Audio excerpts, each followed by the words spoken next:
pressed the wrong button. I pressed the wrong button. I'm sorry. Oh my gosh, I'm in an absolute mess right now. What is up? Oh my gosh. I literally started the stream and immediately OBS logged me out, so I couldn't see chat, active, anything. Drinks in the way, it's hot as hell.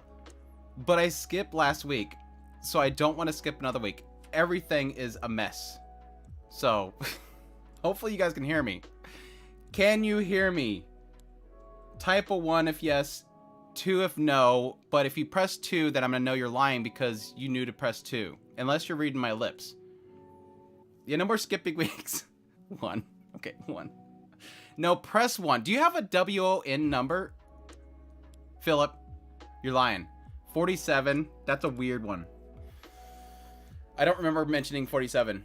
But no, I missed last week, so I didn't want to miss this week, even if it is hot. It's actually cooling down. I have a window open, so hopefully that at least lets the hot air out. But yeah, I literally binged a whole bunch of shows last night just to do this live stream. And then the AC breaks. And I'm like, crap. That sucks. What did I miss in the chat? Philip said before I start, oops. I don't know what you're wondering. I is in the thumbnail. Yes, of course. It has to be. It's the ultimate clickbait. You put anything Oshinoko in a thumbnail right now, it's kind of like last season. I managed to get a lot of clicks just based on having Mihari on and everything. So, yeah, you have to milk it. Just like Ruby did.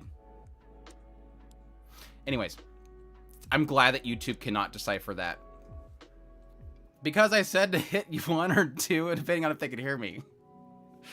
But yes, the spring season is now 3 weeks in? 4 weeks. No, we're 4 weeks now, right? Technically, April 1st was a start. No, we're almost 4 weeks.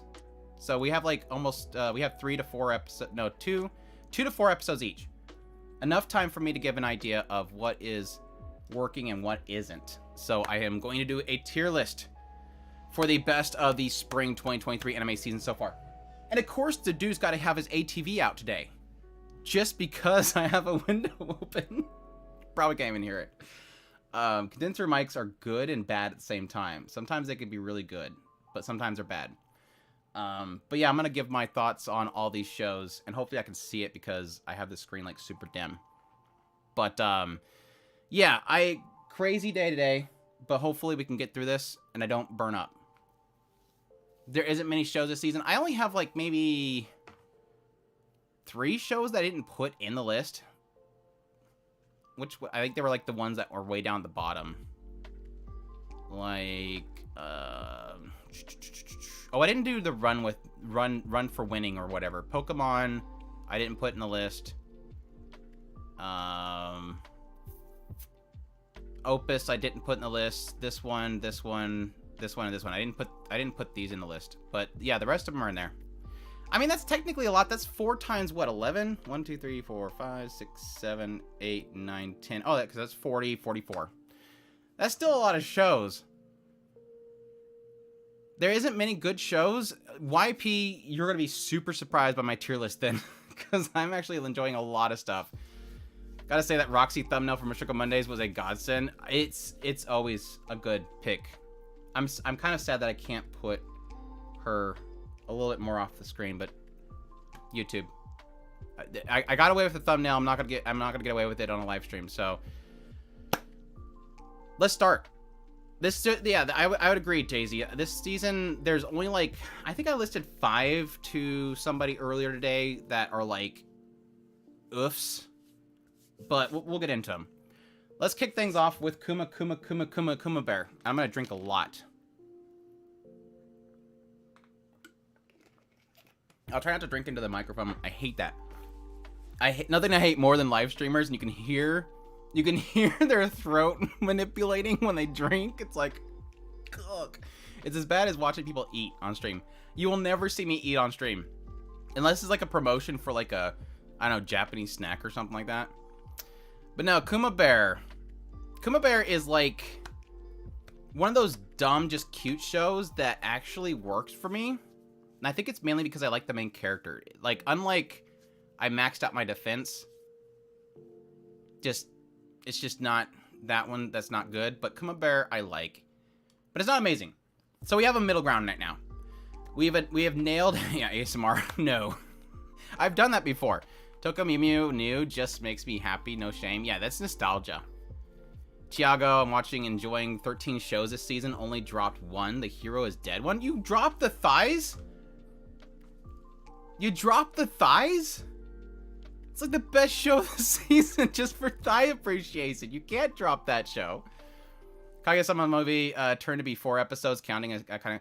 Yeah, I'm waiting for that to end up in the Crunchyroll Awards. Isn't that great? Just like with the Mugen Train, this will end up in the Crunchyroll Awards as a TV show. Just to give it movie budget TV show.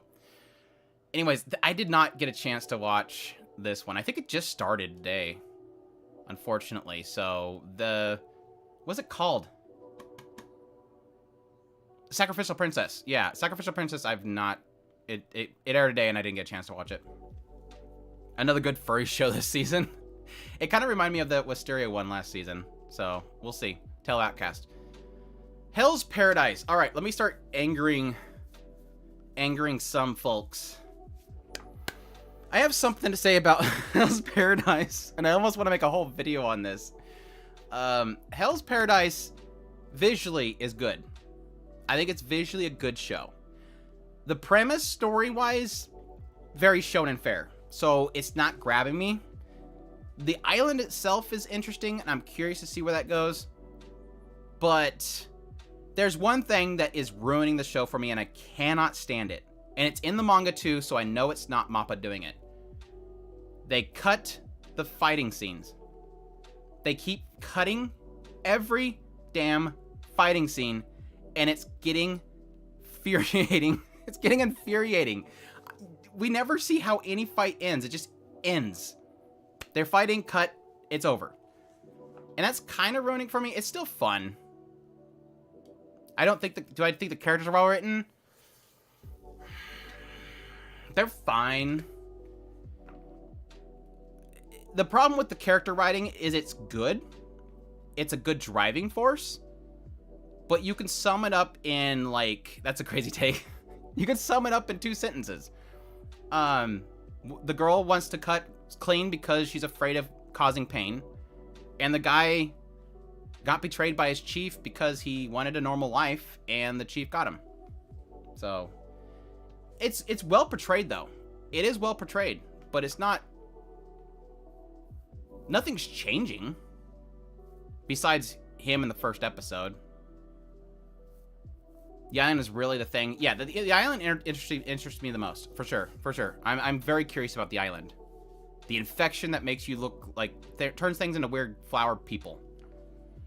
I'm worried about what's going to happen to the wife. She's probably already dead. I'm calling it now. Calling it now. The wife's already dead. There ain't no way in hell she's alive. The moment he was captured, the wife is dead. Like, why would the chief keep his daughter? He branded her and then sent him off to him because he was the only one that would take her. He's gonna get rid of her. Which just sucks because it's all like, you're making well, yes, I'm making assumptions. I haven't read the manga. I just read the manga up to the part where he fought the dude in the 3rd episode, just to see if they ruin it.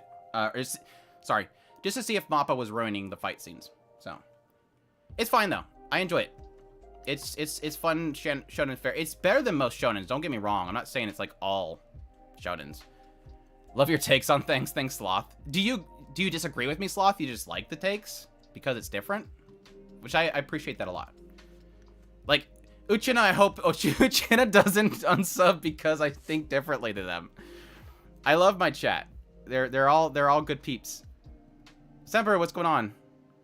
Basically, the first fight scenes are fodder characters. Yeah, I mean, which I think is cool.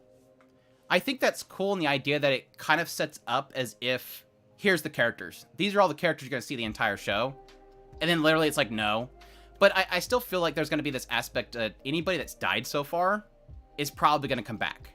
I don't see them making these crazy designs and them not be a part of it, whether they be possessed by the plants or what, but we'll see.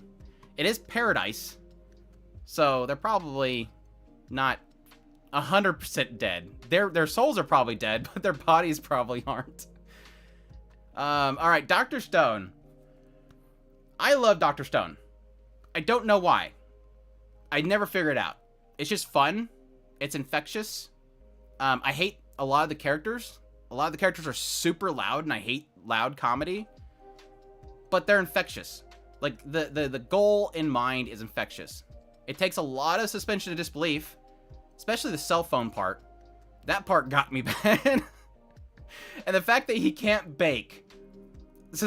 My suspension of disbelief level almost went over the cliff on the idea that he can't bake.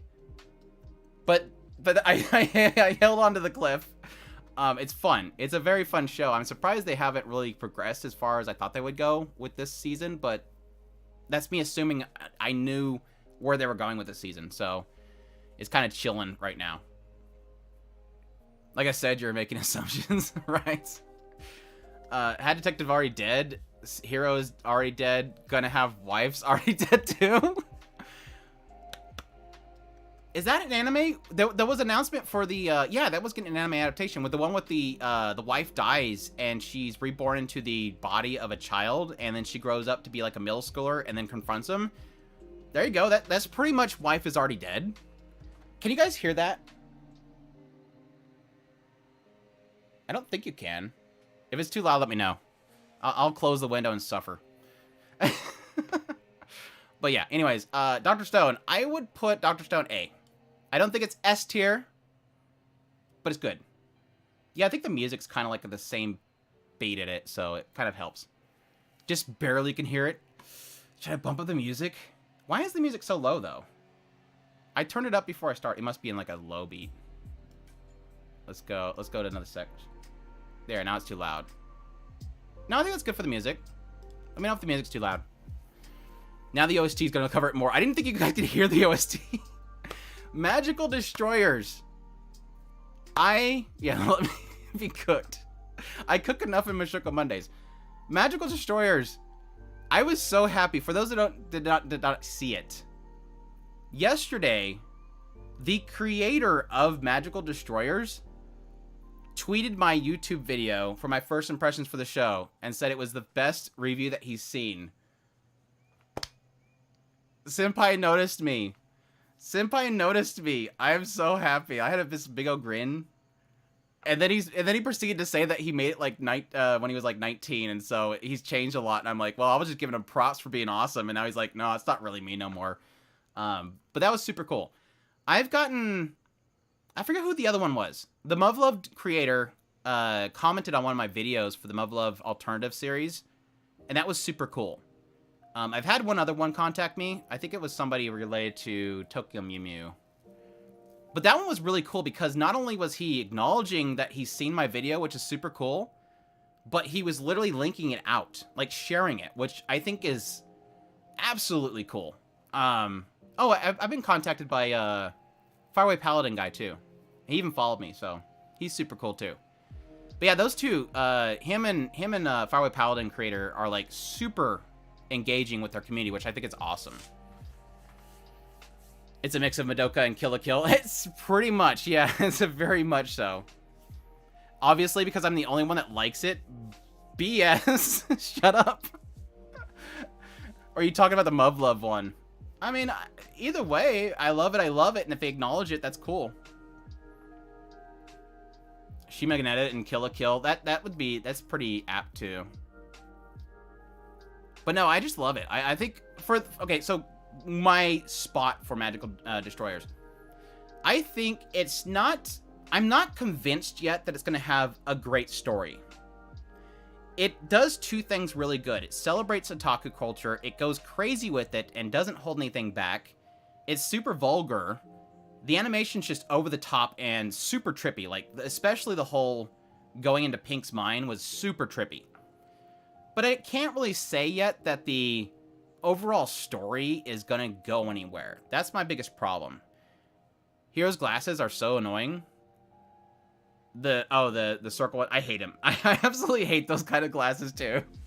The nerdy girl with the swirly glasses annoys me. But it's cool. I love the characters. Anarchy's super fun. Definitely got Edis vibes going on with her. I'm not a fan of Blue, but that's just that. Love Pink. Pink's crazy, but crazy animation, everything. But I'm not convinced it's going to be amazing yet. So I'm in between B and A. I might go A for now, just because I think it might not do anything. But like I said in my video, I almost feel like it's a middle finger to pretty much anybody that's not otaku, which I think is super cool. But we'll see. I'll put it in A for now. I'm really enjoying it. It's not going to be for everybody. It could flop from here on out, but for now, really surprised Biberi Studio is doing such a great job of it too. So we'll see. Vinland Saga, second season.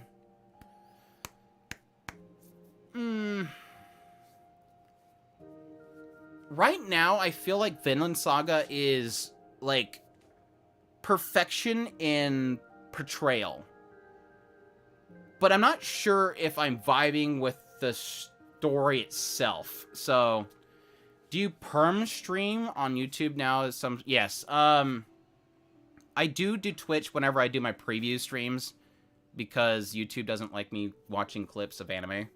But other than that, I'm pretty much on YouTube because I just wasn't getting any engagement or discoverability on Twitch, unless you have to like stream 24/7 on Twitch in order to get discovered. So, but no, Vinland Saga is beautiful. It told a great story with that aspect of the PTSD and trying to break out of your past for both the characters. I hate where they're taking Canute. not that it surprises me. It sort of surprised me. I think Canute kind of went downhill, or Canute kind of shifted a little bit too hard. Like, I almost, because like the last time we seen him, he just watched the dude get killed. I'm trying to be slightly vague here. And then suddenly he's a war brave, like a total like hardened criminal going around doing crazy stuff. I don't really get the transition, but I don't know. It's been very slow, though. It's a very, very slow season. Not that that's a bad thing. It just feels like nothing really has happened. But I still think it's amazing. So I'm going to go S. I'm still going to go S. Despite my own personal frustrations with the pacing, I still think it's, like, perfectly portrayed. Completely skip Vinland Saga 2. We'll watch it at some point, but I don't know when. I suggest it. It's super good. Yeah, I just hope it's got a payoff for this season. It almost feel like it's not gonna have a payoff, but it's a peaceful life, slower, simpler life. And yeah, they did pretty well in kind of offsetting that by having Canute's story and stuff going on at the same time. But the Farmland Saga thing, I think it's necessary. So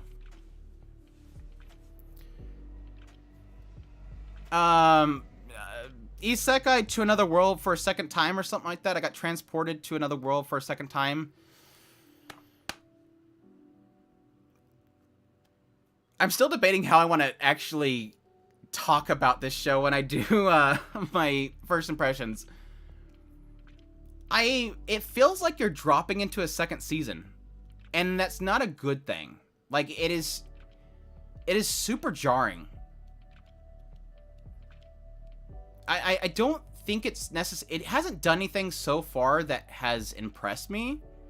And I think the moment they kind of revealed that he's going up against somebody else that might also be Isekai, and it's got some stupid angsty teen thing going on in the past,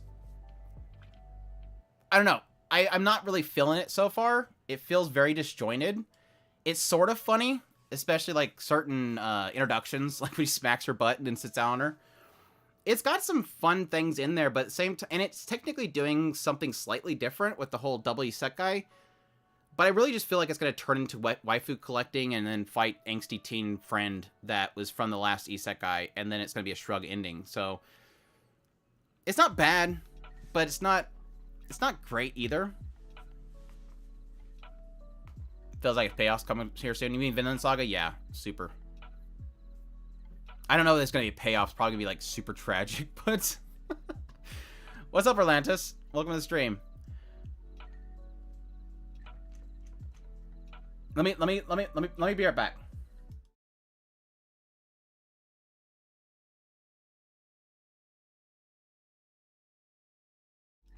Okay, I'm back. Skip and loafers.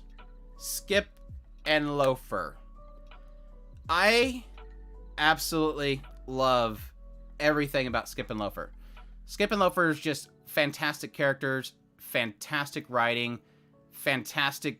Even if I was off-put by the visual style early on, I got used to it. It actually really works for it, and they actually got better. They got better as they go along to really kind of make that. You know, somebody finally noticed it. They actually got better as they went along with the style and really kind of giving it, I guess, roundness, because it looked very flat in the early art styles of it. So I love it, though. I love it to death. It's super good characters. It's all about facades that people create, trying to get past misconceptions, the struggles that people have with figuring out who is actually using them or not. I think it's super good. It's definitely one of my favorite of the season so far. Now, Tonikawa, I've never liked it. I'll probably never like it. I'm fine with people loving it. It doesn't work for me. I did a rewatch of the first season. Watched the first few episodes of the second season, hoping that something got better for me personally. It hasn't. It's just, for me, doesn't do anything. It's not doing anything that really entertains me besides just hanging out and kissing, and then Yakuza friend comes over and he helps Yakuza friend out. It doesn't really entertain me at all. But again, there's a lot of people that love Tonikawa, and perfectly fine. People can love things that I don't like. So, yeah. I love Tonikawa. Just it's just nice, feels good series. Yeah. Usually everybody that has told me about it, it just gives them the fuzzies and they like it. And that's fine. It is better than Angel Next Door. I will say that. I will say that I actually watched this show. Angel Next Door I couldn't stomach. So at least it's got that going for it. Just cute Shatsurin anime. It's just cute. But I just need something more. Gosh, it feels like all the good ones are coming up in a row. Insomniacs After School. I just watched that last night. Finally. It's super good.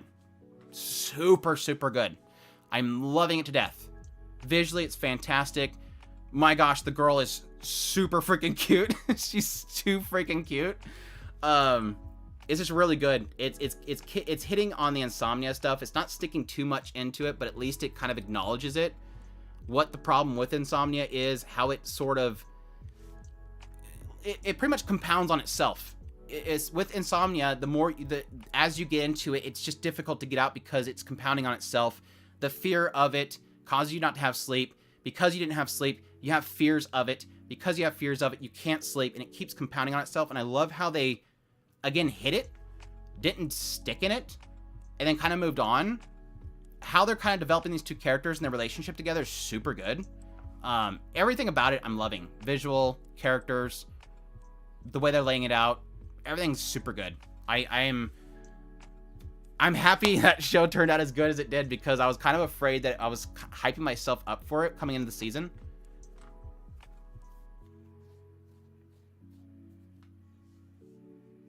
Insomniacs, what's that on? Wasn't it High Dive? Oh no, it's Crunchyroll, isn't it? I thought it was Crunchyroll. It's on High Dive. See, High Dive got some, like, High Dive got not much this season, but they got the bangers. Oshino Ko and that one, if they did. Yeah, it's High Dive. I could barely see the stupid thing. Anyways, super good. Highly recommend it. It's S tier for me right now. I'm really loving it. By the way, spoilers for anybody that sees my video later saying my top 5 anime so far of the season. It's pretty much going to be all the... probably will be all the S tiers. I probably won't put Vinland Saga on the list because it's a sequel and it's ongoing, but we'll see. Depends on how much stuff I have.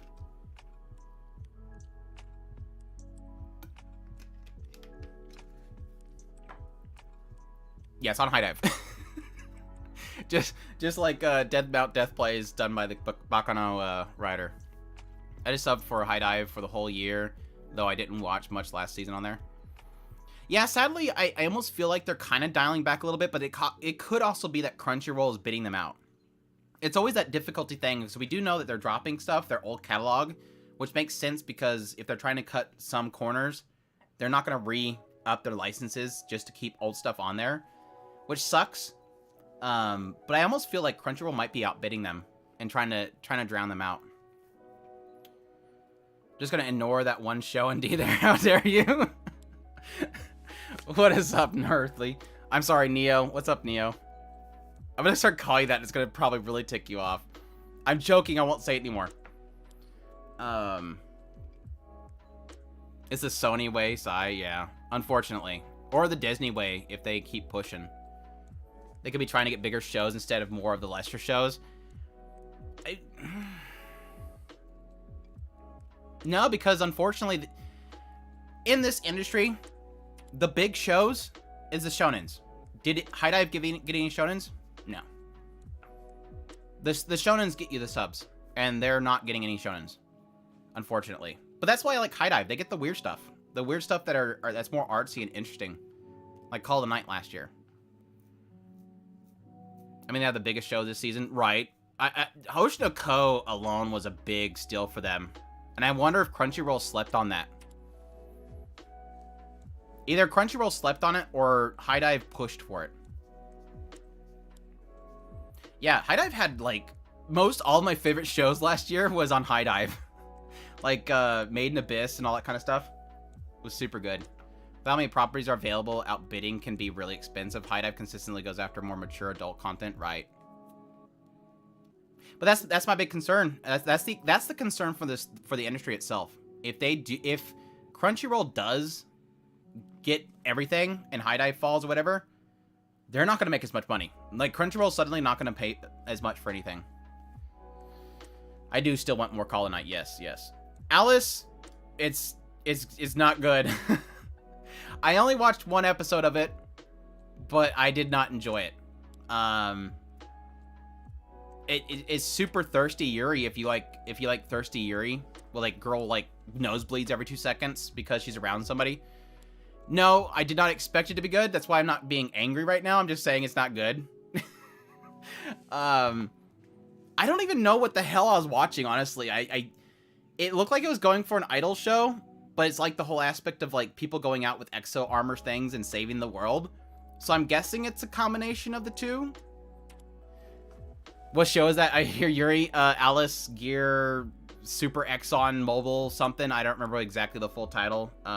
Super Premium, Unleaded Fuel or something like that. Alice, just search Alice Gear. I don't know. Demon Slayer, Kimetsu no Yaiba, the Sword Village, the Secret Sword Village arc, not movie version.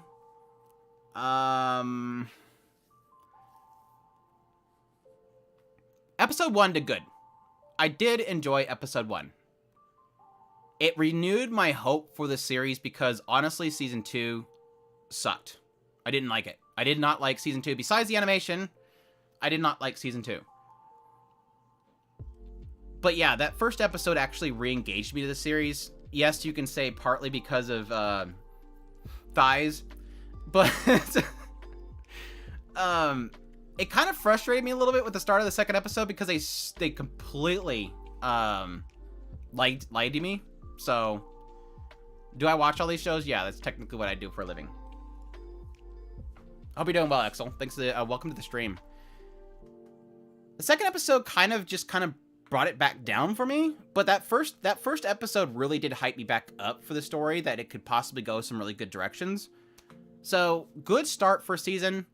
Not selling on me yet. So it's like high B, low A. Or low A, high B. That's completely opposites. Yes, thick thighs save lives, and it does save Demon Slayer Kimetsu no Yaiba for me. But yeah, it's teetering between B and A for me. Mostly because a lot of my leaning is based on that first episode, but the second episode did kind of concern me. It's gonna go right back to where I don't want it to go. So, yeah, the fact that second episode didn't have any Mitsuri, that's the big problem. Yes, you got me. I might bump this down to B if I get too much stuff in A, which it might end up happening. Yes, exactly. Tiago, got it. I'm hoping we will have an entire season without him. He did show up for like a brief moment in the movie part, but he disappeared really quickly, so it's still good. Still safe. I watch all these shows instead of living. I watch it for a living. I watch it instead of living. My sister and her 2-hit combo attack Another World something. What I not like about season 2 of Demon Slayer. All the way up into the part where they fought the demon, it didn't feel like anything interesting happened. It was kind of boring. And then when the fight started, I did like the story behind the demons, which I typically do. They always manage to make me like feel like, oh crap, this kind of sucks. But at the same time, besides the animation, there wasn't really anything there that I actually enjoyed. The story-wise and everything didn't really hit me.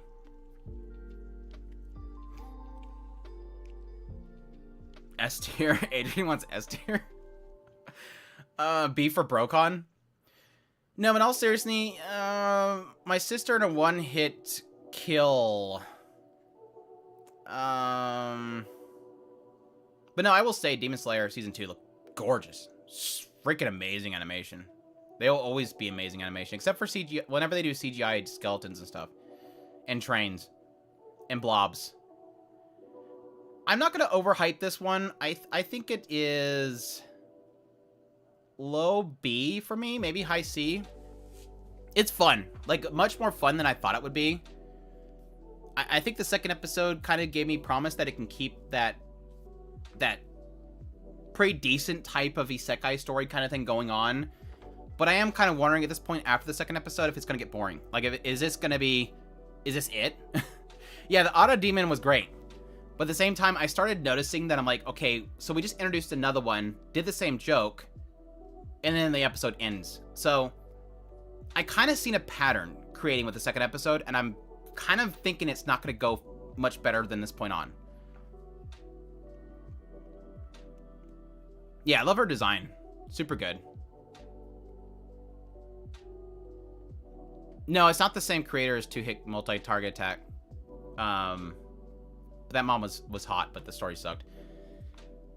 Idolmaster Cinderella Girls U149. Hi, Andrew. And has Chris already watched Oshinoko? Yes. I told Chris to drop whatever he was doing and watch the first episode ASAP the day of that first episode airing. And then he confirmed with me later on that he did watch it. I just wanted him to... I knew he wasn't going to like that first episode, honestly. I don't know, he's been getting better lately with that kind of stuff. But still, he watched it. I didn't really get too much thoughts from him, though. So, I just wanted to get him to watch it so that he didn't see spoilers. I'm surprised I never got spoiled on that one. Mommy Isekai, Sissy Isekai, what next? Ante Isekai. Well, again, like I always joke about, it's probably a manga out there. Whatever you can think about, there's a manga out there. I don't know. I'd assume in another... No, there's another one that's in another world with my coworker. Don't forget that one.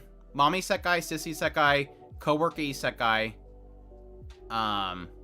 Which is like bromance Isekai, basically. I think another world with my dog. I think that's the next one. Another world with my dog. That'll be the next one. Or cat. But no, you want to 49. Cute first episode. Second episode was cute too, but at the same time, I started having concern for the show itself that it was going to be too juvenile, which I expect because they're a bunch of middle schoolers. Not really middle schoolers. They're like even before that. They're very young.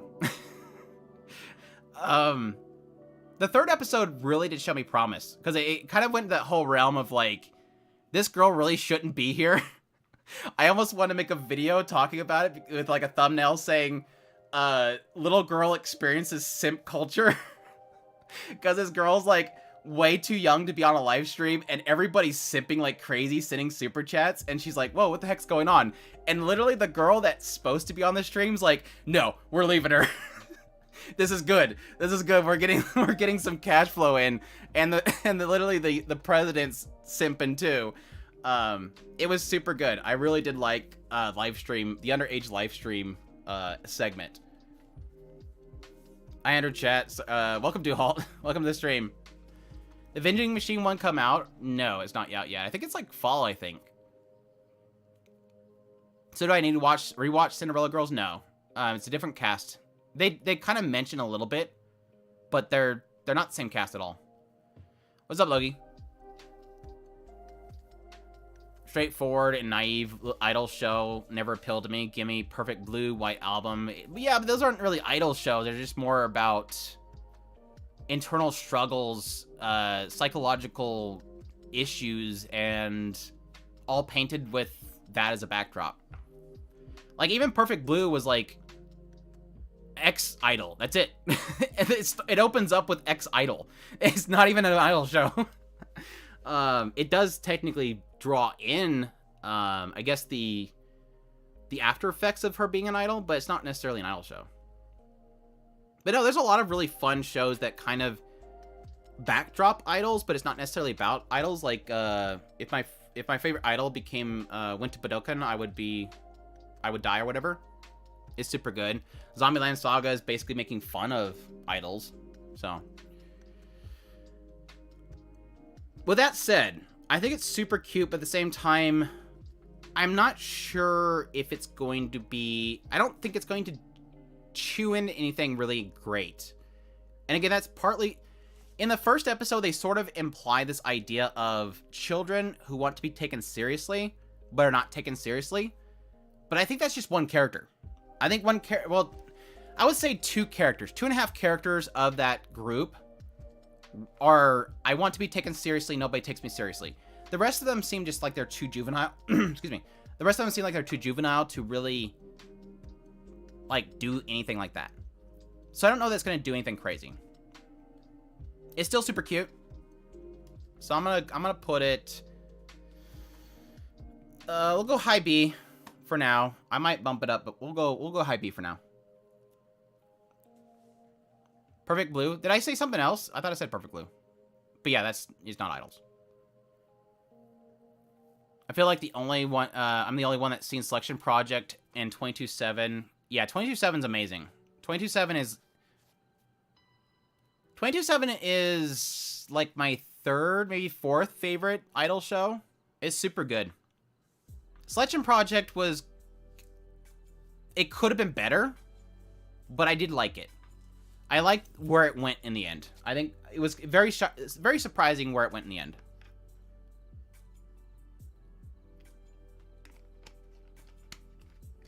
Yeah, that's a good example.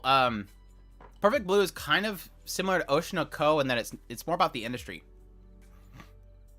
And technically, both of them deal with the idea of getting out of idol sphere and getting into showbiz. But yeah.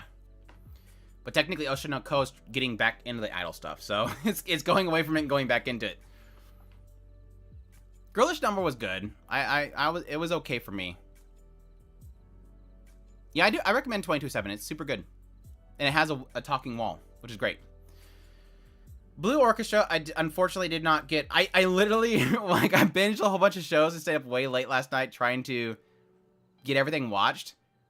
And then, like, I woke up this morning and I went, damn it, I completely forgot about Blue Orchestra. I had to miss something. But yeah, I'm looking forward to checking it out. Smartphone, no, I'm not watching it. I'm not even going to rate it. If I had to rate it, it's going to be D. I hate it so much. Smartphone only saving grace is it doesn't want to...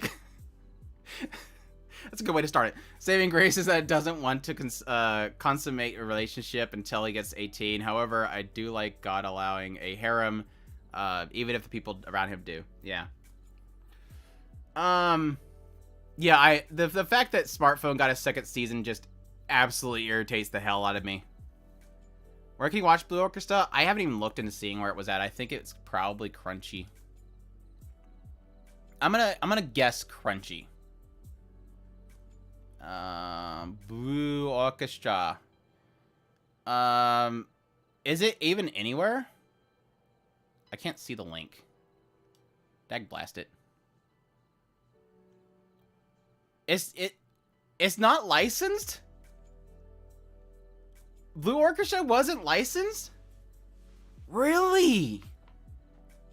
Hopefully at least has somebody outside of the US that's doing English subs.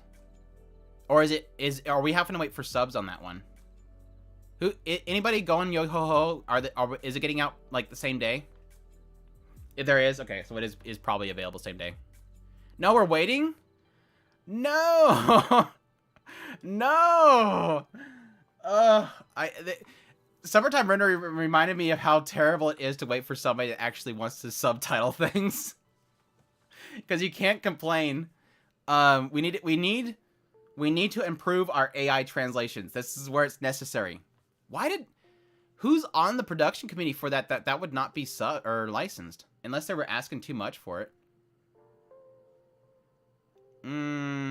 Is it NHK? Are they hard to work with maybe?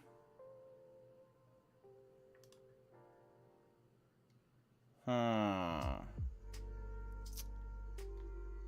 was To Your Eternity? See, this is it too, and Crunchyroll got that, so I don't know that it's necessarily a relationship with NHK because they've done that. So they might have... Maybe Crunchyroll just didn't want it. Granny Later dub. Yes, Granny Later dub. We need a Granny Later dub. What's up, Aaron? Welcome to the stream. Hope you're doing well. Alright. Where was I? Back here. Back here. Kamikatsu?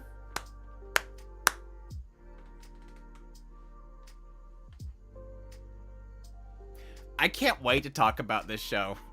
I really badly want to make a video on this show because it's so freaking weird. And it's one of those kind of weirds where I'm like, I don't want to laugh at this, but I just did. Kind of weird. Where it's just super raunchy and super violent and super inappropriate. And I like it. I will say, like, I don't know that I like the overall, like... The scenes and stuff and how it portrays stuff is really like jarring all over the place, but at the same time it's just it's still cohesive. I still know what's happening. It's just, I don't know, somebody was on something when he wrote this show, and it's super good like that. It's like super raunchy cult creation. It's an isekai into another world where there's no gods and a messed up political system, and then he's now basically creating a god. So that's the summary, and it's super raunchy. Yeah, that's the thing, Sky. It's like one of those kind of comedies where I'm like, I shouldn't like this, but then I did just laugh. But it's typically not my type of humor. Like, I don't typically go for that type of humor. So, especially with like the overly detailed, scrunched up faces and stuff like that. But I like it. I'm actually going to rewatch it. And then probably do a video probably late this week or early next week. Because I like to be pretty fresh in watching it before I do my first impressions. That way everything's kind of in mind fresh. I'm not going to oversell it though. I'm going to put it high B for now. Maybe A. It might trickle into A later on. But rewatch it and you'll hate it probably. I was super tired when I watched it, so I probably needed it.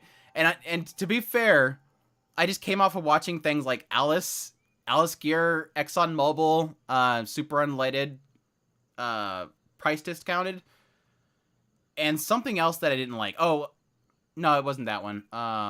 It wasn't Kizuna. Something else I didn't like. So maybe that was maybe that helped it.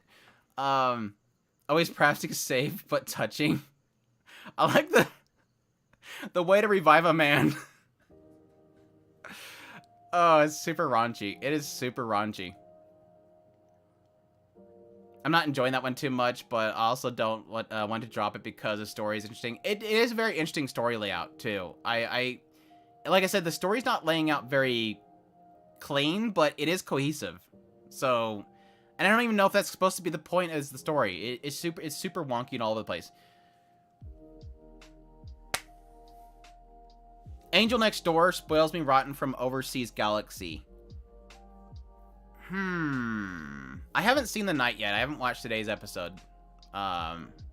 So hopefully it kept good. Galaxy Next Door. It definitely went a different direction than I thought it would.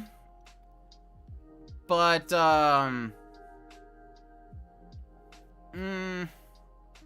the stinger thing was a little weird. It's cute, yeah. It's... Northley can probably support me on this one or not.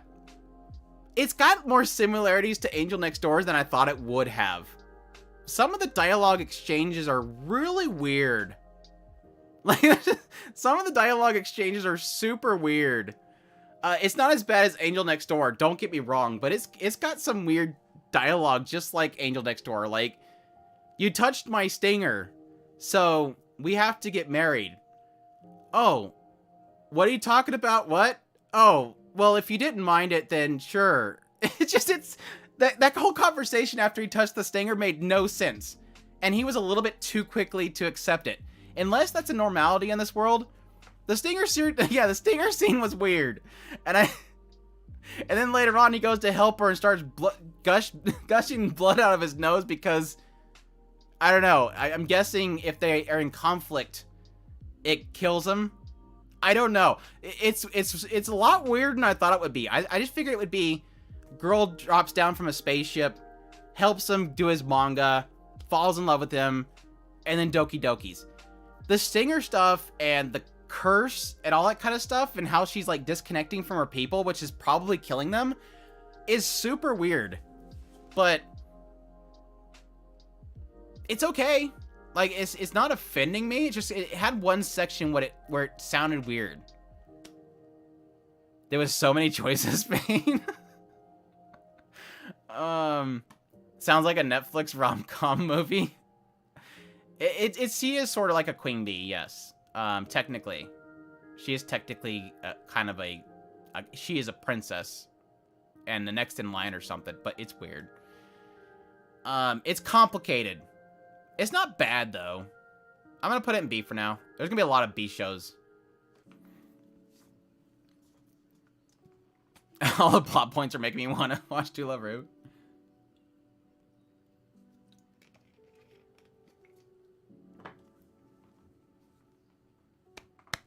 Everything in B. No, it's supposed to be everything in S. That way nobody gets mad at me.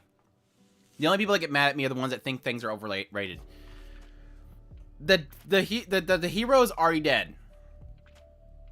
I love the first episode, but I'll admit the second episode and I think also the third come out already? I don't remember. It kind of went downhill after the first episode. The first episode was super good, but it just kind of went downhill from there. I don't think it's got... It doesn't feel like there's enough to really get into with the show, and the comedy is... Unless it's getting Lucy to wear a random bikini, it's not funny. So I'm not super sold on it anymore, but the first episode was good. Terrible is my kind of humor. It is super, like, it's either works for you or it doesn't. But that first episode was really funny. But after that, it just kind of... down after that. Similar vibes to Kamikatsu, but the humor doesn't hit at all. Yeah, it's kind of similarly raunchy. I would say there's a lot more filters in Heroes Already Dead than that one. Isn't ecchi enough for the comedy. It's holding too much back. As I said, it definitely has its barriers it's hitting. Yuri is my job. This is like probably the first one I'm probably going to drop legitimately. Legitimately. I watched the first few episodes and I didn't really feel anything. Like, very quickly it felt like it just got into sort of a a cycle, and it's not really doing enough to really kind of keep it refreshing. And Jay-Z, I echo that. I don't like the characters. I kind of got a little bit of a kick out of the main girl at the very start because she's very conniving, and it's welcome to kind of have it either blow up in her face or work out for her. But once I got past that first impression of her, it just kind of got boring after that. So I don't know. It got into a pattern and didn't really do enough for me after that. So I might end up dropping it. Yuri's My Job manga is actually pretty good. What's up, Andrew? What's up, Fiston? Hope you're doing well. I love Yuri's series, but man, the characters in this series are so bad. Yeah, I really hate the main love interest. Really don't like her. It's not a bad show, so I'm gonna put it in C. But I'm probably gonna end up dropping it. Mega Man Explosion. I might make some people angry here. So I'm just gonna I'm gonna put a pre-warning here. I do like Mega Man a lot. It's super weird show. The characters are super freaking weird. I really enjoy it for that aspect, that they're just off the rockers. I actually didn't. I know a lot of people are like, you need to watch the movie. We're supposed to watch a movie. I loved actually coming into this series and finding out how screwed up her family or her village is. They're all off the rockers. And it's so funny that I'm actually finding the side characters to drown out Mega Man herself. I don't feel Mega Man. Am I the only one that doesn't feel Mega Man in the show? Mega Man is like so... Mega Man is not... Mega Man, what are you doing? You got to go protect Dr. Wowie. Mega Man's like... just not there.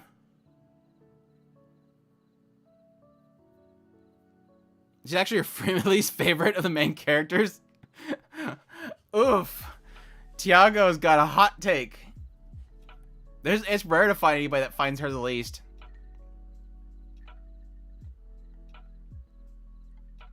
It's not delivering much, but the movie doesn't help me understand the town. Yeah, and I don't think I need to understand him. It was just funny going in there and being like, holy crap, they're all nuts. I thought she would be the only one that was nuts, but no, they're all nuts. They're all more nuts than she is. She does feel like a secondary character. I like Union's getting more really attention than she is. It's just, I don't know, like when I got to the second episode, I just wasn't feeling it. And I wasn't, like the very end's super goofy. The cat knocking away Union's hand was hilarious. But I don't know, it just doesn't feel like Konosuba. So, I don't know. We'll see as it goes along, but right now it's not. I'm very let down.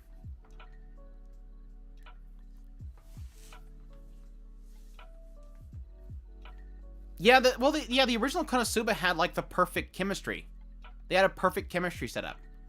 This one doesn't really have it as much.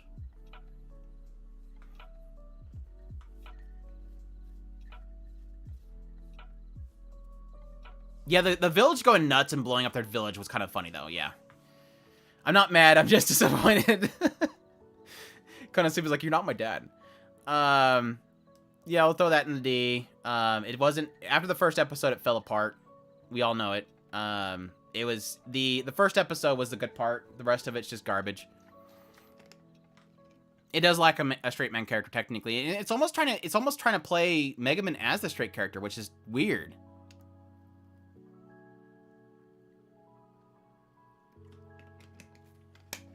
Oshinoko just kind of falls off after the first episode. No, it's obviously a S tier. Nobody's going along with that one. Which one did I skip? I jokingly skipped Tonikawa, but then I went back and talked about it. But no, Oshinoko is S tier, easy, obviously. Super good. If you have not watched the first episode, I'm not going to spoil anything here. Go watch it. Super fantastic. I heard quite a few people, like 2 or 3 people that were saying that it falls off after the first episode. Like that's the best part. but I kind of got a sense that 95% of the show, even in the first episode, was about the industry, and that's still what it is. It's just unfortunately kind of transitioning to characters, and I think that's a great transition. I will say that I'm a little bit afraid that I'm going to get annoyed by Aqua. Aqua's the only character I think that I'm a little bit uncertain about. I understand his character, but at the same time, I think he's going to get... I hope he doesn't get repetitive. Judging by the fact that it's still going, and I trust the creator, I don't think it will, but we'll see. But yeah, it's super good. Thankfully, Doakobo's not falling apart like they usually do. It looks super good. Yeah, technically we've gotten 4.5 episodes so far, so we've gotten a lot to chew on. Personally, only Vinland Saga beats it for me right now. Maybe Heavenly. Yeah, we'll get to Heavenly soon. You won't get disappointed. First episode's 1/4 of the episode run. Yeah, they're gonna do 4 episodes, or they're gonna do 11 episodes. So that technically means that it is 13.5 episodes long. So there you go. That's a selfie situation with me. Aqua is a teenage detective Conan. I don't really necessarily think it's going that route. But I might not be too full on the full length of Conan, so. Yeah, Aqua's not annoying to me yet. He's just a little bit cold and gloomy, and that could, like I said, that could get tiresome. Cold and gloomy characters do get very repetitive after a while, because that's what they do. They're cold and cold-hearted and gloomy. Oshinoko case closed. I wish Aqua was Conan. The show would be good. Oof. Peter, watch out. Watch out in the chat. But no, it's good. I love it. I can't wait for more of it. Yeah. Did I watch Suzume? No. We don't really get much in our theaters around here. Otaku Elf. I think it's super cute. I think I'm very, very surprised about how much I thought Otaku Elf was cute. I don't typically like the Umaro-chan type of character, the gremlin, the snack gremlin, the Red Bull Elf anime. I don't really technically like the neat snacky type character, and that's why I hated Umaro-chan. But I think they're doing a pretty good job of slowly kind of pulling her away from that. Like, it's not focused on that, so it's not ruining the show for me. I think the elf is super cute. But I can't say that it's done much to really do much with it. Like, I like the first episode. I like the emphasis on how much everybody cares for the elf herself. The aspect of, you know, her being stuck there. A really dumb, goofy, but comedic type of reason for her being stuck there. But then as it went along, and they're, like, thinking of solutions for food at this one restaurant, and they go to eat at the restaurant, it started getting really shruggy. And they had this big, long conversation, I think in episode 2, about, like, misconceptions of foods and stuff like that. That's the part where it loses me. Like, the long-form comedic lines just weren't hitting for me. And there's a lot of emphasis on trying to, I guess, counterbalance new society with the old society and try to make a punchline out of it. And it might be an aspect of me just missing the point because it's getting into older stuff that I'm not familiar with, that I'm losing the joke. But it's such a mixed bag. In the end, Otaku Elf is a massive mixed bag for me. I think it's cute.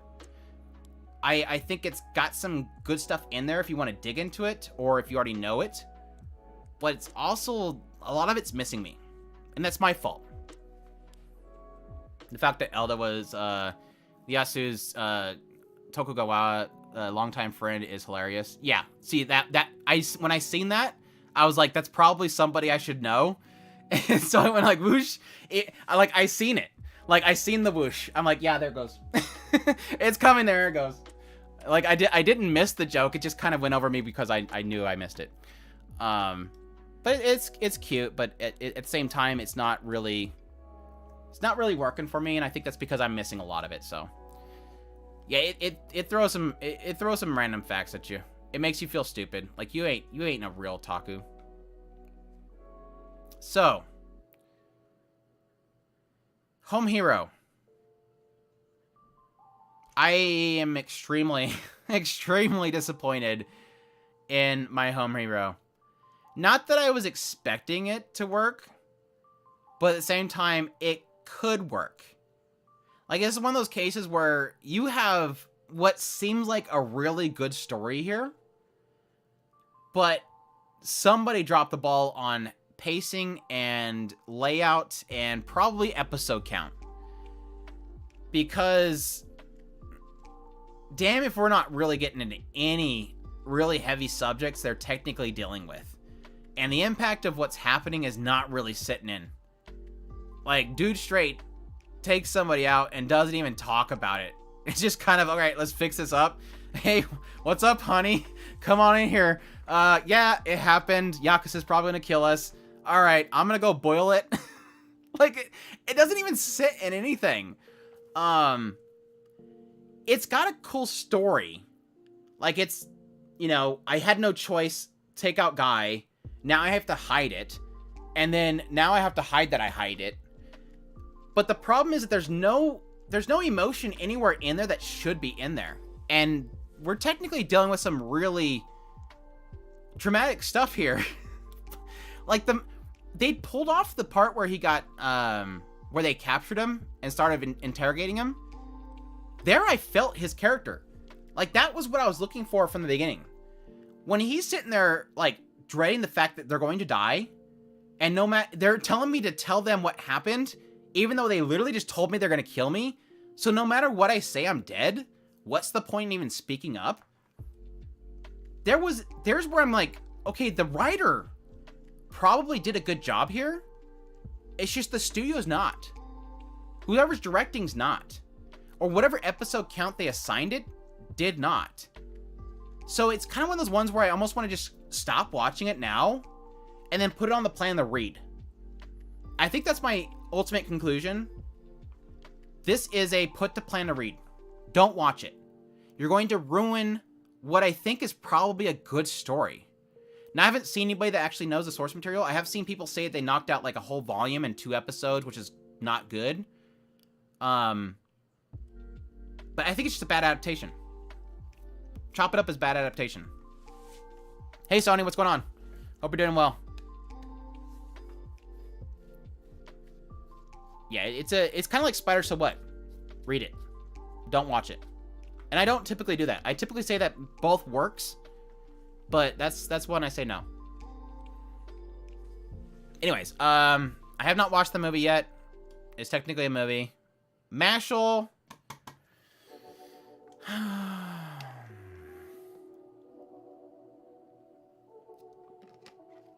I'm not too against the style, but yeah, it's not great.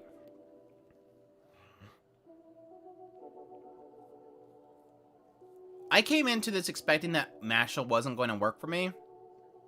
It's still not working for me. It's not a bad show. I'm a little disappointed that it didn't work out to be better for me. Good. I'm glad to see that people are kind of on the same page as I am. It's not terrible, but at the same time, it's not working for me. Mashle runs into the same problem that One Punch Man does. It's literally Hogwarts One Punch Man. There, I said it. It's Hogwarts One Punch Man. That's it. The humor doesn't work for me. They're obsessed with cream puffs, obsessed with punching things. Everything's resolved with a punch. He's way too blank face for me. I don't like the blank face comedy. And it's a lot more comedy than I thought it was gonna be, and the comedy's not working for me. It can work for other people. It doesn't work for me. Let's see. One Punch Man. Yeah, at some point when he smashed his cream puff in the town, I'm like, holy crap, did one write this? This is not the same mangaka, is it? It felt like it was like straight out of a page of that manga. Not bad enough to drop it, at least. Yeah, I probably won't drop it either. It's supposed to be a full adaptation according to the website, so we'll see how long it's gonna run for. It might be one of those ones where it's like it probably would be best for me to get out of it now, because it's probably going to be... What are people predicting? 100 episodes? Like I said, the website literally says full adaptation. They're going to animate the whole thing or something like that. And yes, the manga apparently is still going, but they could have the script for the ending. Or it's just going to be split cores for the next 5 years. Hopefully not. The manga's not great either. Yeah, I posted in the Discord at some point. It's like they listed as a full adaptation. The manga is done with done. Yeah, that's what people were saying. They were like, they were getting close to done, but I'm like, either way, it's not to say that they're going to adapt the whole thing this year. Even though it's kind of worded that way in the translation, it could probably take a couple of years before they finish it. Why Raeliana is at the Duke's mansion? I'm actually liking this show a lot more than I thought I would. Surprised that it's not actually a villainous isekai. That was it. One of the surprises that it's not technically a villainous isekai, even though it seems like it should be a villainous isekai. It's just like this random character in this novel that dies, and the main heroine figures it out. I'm not good with the chemistry so far between her and the Duke. Granted, the reasoning for coming together, I don't expect them to have great chemistry starting out, which is fine. I think she's an okay character so far. Her personality is okay. She's a little bit blah whenever she's in her dialogue. She's not like the most entertaining character, but every now and then she kind of peaks with some good humor in there with her reactions. But the setup's really good so far. I like the concept of the fact that she's stuck in a marriage that will end up with her death because this guy's trying to steal her family riches. She has to basically try to rush to get out of the relationship into a very questionable relationship in order to kind of hide away. And I think that could do something really interesting going forward. What they've laid out with the story so far, I'm very pleasantly surprised. I hope it has a really solid build and conclusion with this season. I don't know how long the series goes on, but I'm enjoying it so far. It's not incredible, but it's definitely good. It's kind of up there. It's kind of up there, like right next to Mega Man. Maybe above yeah, it's above Mega Man. Sorry, Mega Man. Only manhwa show this season, kind of weird. They turn her into Japanese from Korean with Raeliana. Interesting. Like an Otome at the start does not mean liking it at the end. Like an Otome at the start doesn't mean liking it at the end. Not sure what you mean. The thing that I don't understand about this show is how her interactions would change the story on the original novel she read. Because she was poisoned by the guy while being with her. So if she's now with somebody else, he can't poison her because she eats the meals of the Duke. I mean, he could still hunt her down and kill her, but the reason why he killed her is because he was engaged with her and then poisoned her to kill her and then got her family's estate. If he's not wed to her anymore, he can't steal her estate. He's up the creek without a paddle. Just can't connect with it yet. Yeah, I can see that too. It's not as if it's totally grabbing me, but it's got a good setup. It's a villainous isekai with a twist, but she's not the villainous. Like, she's literally a side character that got killed. She's not even a villainous. But it's sort of in that vein, obviously. It's like a shoujo manga, isn't it? No, it's a novel, shoujo novel or something like that. Mystery novel. I don't remember. That's the twist. Yeah, there you go, Andrew. That's the twist. Or is she? Yeah, right. Well, she might be becoming the villainess. Good point. She could be becoming it. Danger's in my heart. If you asked me 4 days ago, I think, if you asked me 4 days ago what I think of this show, I would probably be like, B's good, maybe high C. But this recent episode really did bump it up for me. I don't know if I want to put it in A. I'm gonna put it in A for now. Maybe. I'm mixed between these two. Let's just do this. Let's start whatever goes in B knocks something out of or whatever goes in B knocks something out of B. I might put it in A later, but Dangers in My Heart really did surprise me with this recent episode. Like, it actually got me emotional. I think they really pulled off the later part of that recent episode. Then the whole novel she read won't apply anymore. That's the thing. From now on, she changed everything. Right. So her initial death flag is gone, which you wouldn't think leads her into unknowns. But in actuality, she has, and I think this is where they're going to go with it, she has knowledge of the overall world and how the political system, that's the whole chessboard thing. Her final hook to get his attention was the chessboard, because she knew the chessboard was essentially political powers. He's watching the political powers and their positions.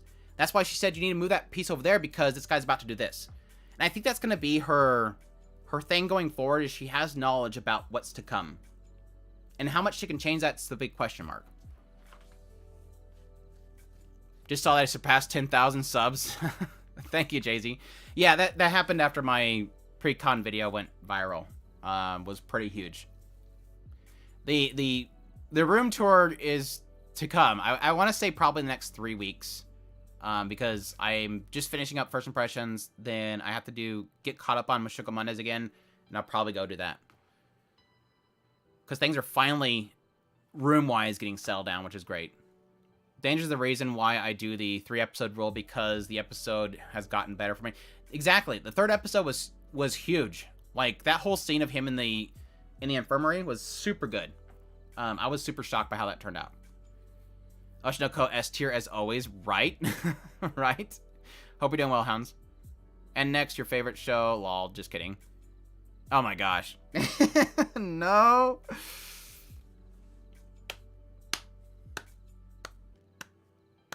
Big Girl Rank A? Which one's Big Girl Rank A? Is there a big girl in that show? Anyways, yeah, Aristocrat is literally the prime example of by the check marks isekai that literally does nothing different.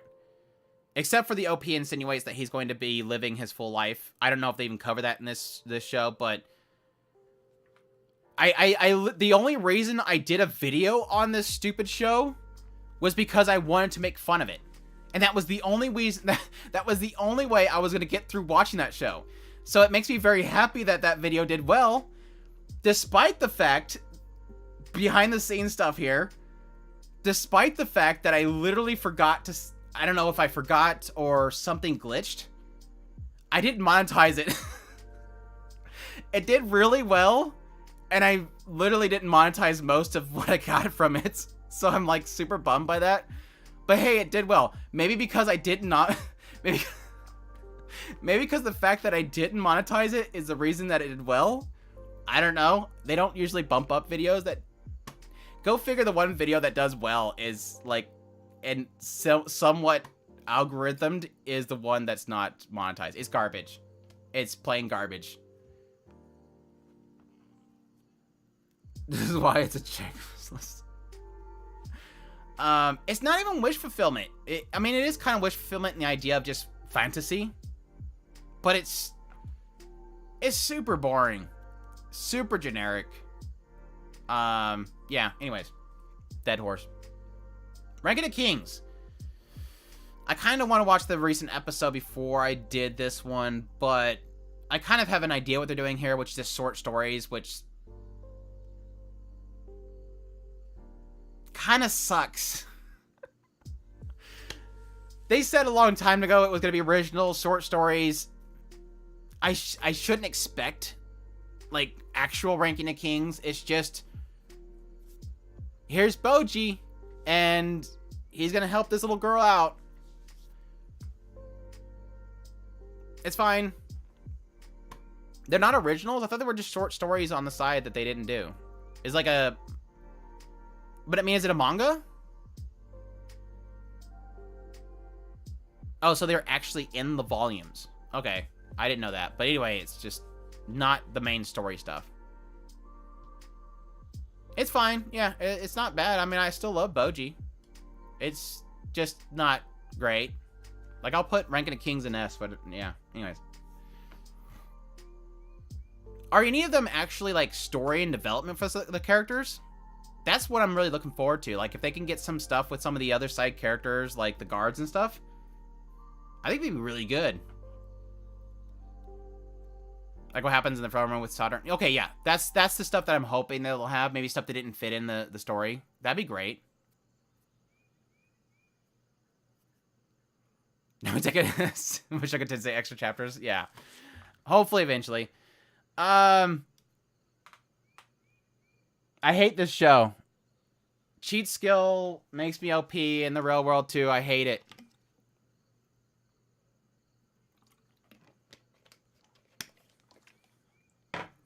I made a whole video explaining why I absolutely hate this show. It's great though, because I was actually planning on posting it today, but then when I went to go check it and I had to cook dinner, as I was checking it, I realized that my template item that I put into my timeline in order to copy over my stupid Ken Burns effect on my images, I left it in there. So it's like the whole video, and at the very end, it's Edis. So it's like me ranting about this show. I make a reference about Kiss Him Not Me. I talk and rant more about cheat skill, and then at the very end, as I'm wrapping up the video, Edis just randomly shows up. And she stays there all the way until after the end card. So I kind of want to just post it like that, just to see how many people notice that there's an Edis just randomly showing up in the corner of the screen.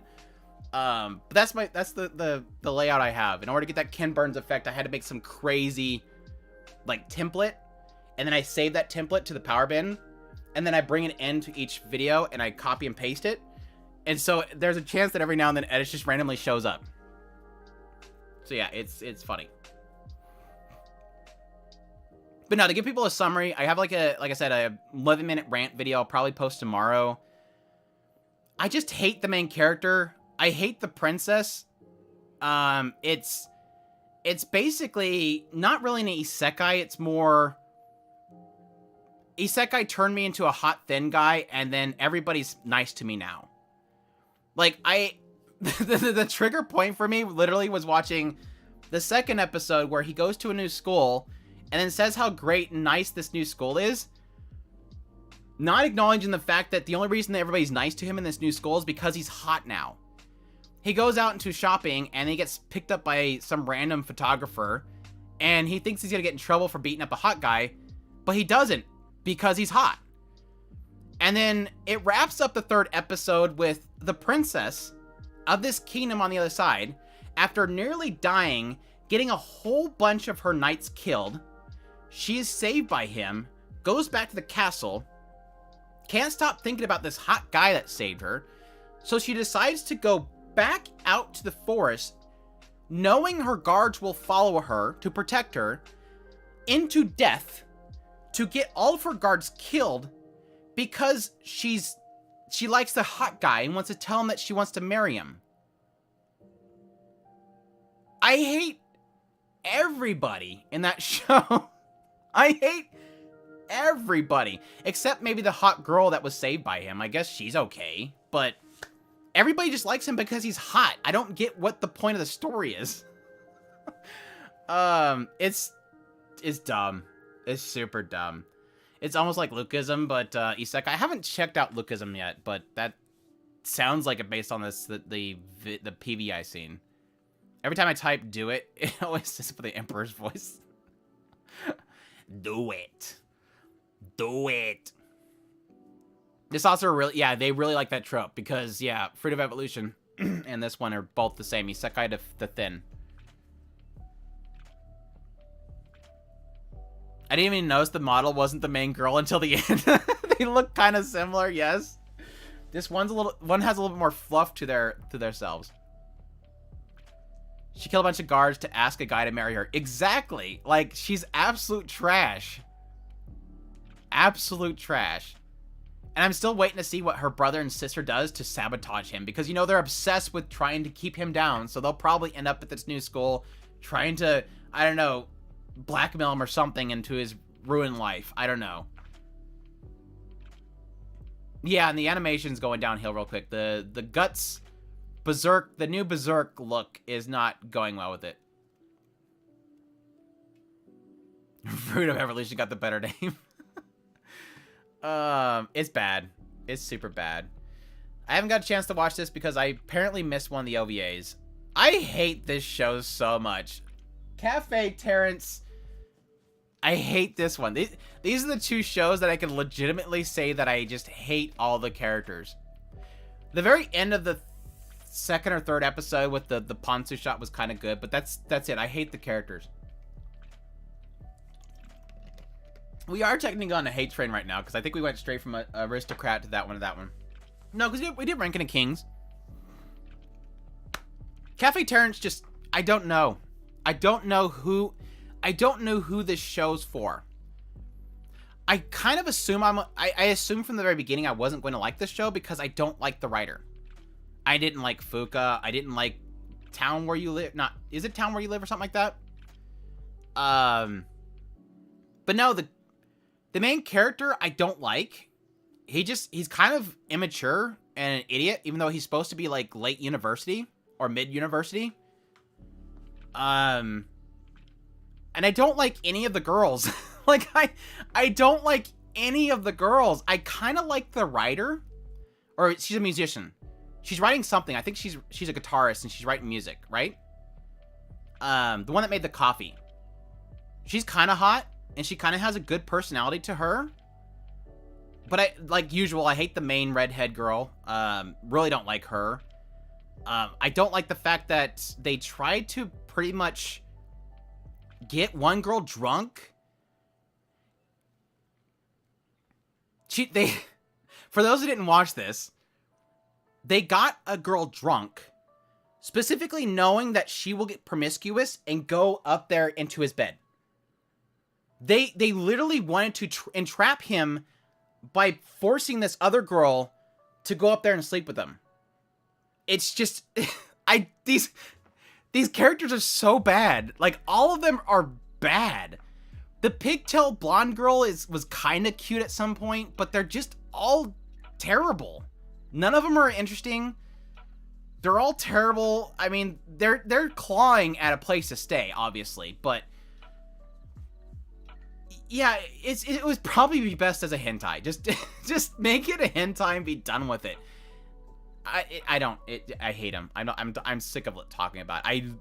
I don't even know if I'm gonna make a first impressions on it. It's very Love Hina because it always ends with him getting punched. Like, this makes it better. This makes it better. Not only did they get this girl drunk to send him up there to sleep with him, he literally stops her. He's like, stop. He kept pushing her off. She kept pushing onto him. And in true old harem Love Hina style fashion, the judo girl from high school walks in the door and beats the fire out of him. He gets beat up. And the other girls get no repercussions, even though it's all found out. It's so bad. It's so bad. Yeah, I love Love Hina as well. I really do. I love Love Hina. Love Hina. Love Hina. Anyways, Tokyo Mew Mew Mew Mew Mew Mew Mew Mew Mew Mew. Keep Love Hina out of your mouth. This is nostalgia. I really enjoy it. I'm not gonna oversell it. I'll probably put it in C here. It's fine. I'd probably low B. But then I have to bump one up. So I guess that's going up. We'll see though. I might bump it back down. I love Tokyo Mew Mew. It's pure nostalgia for me.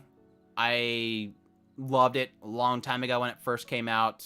I'm not a super fan of what they've done with the style and the characters and changing the art and everything, but it's still cute. I still enjoy it. I'm probably overselling. I'm gonna put it in C. I'm gonna put it in C. It's pure nostalgia for me though.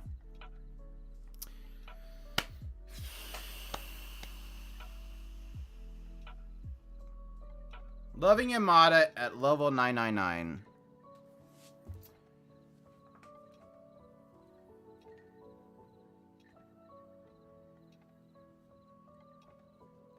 B? B? Tokimimi New is the time I can see how it ends. Yeah. They need to do Shugochara next. I'm actually enjoying level 999. That's better. Tier list now. B is fair. Loving Yamada, let's go.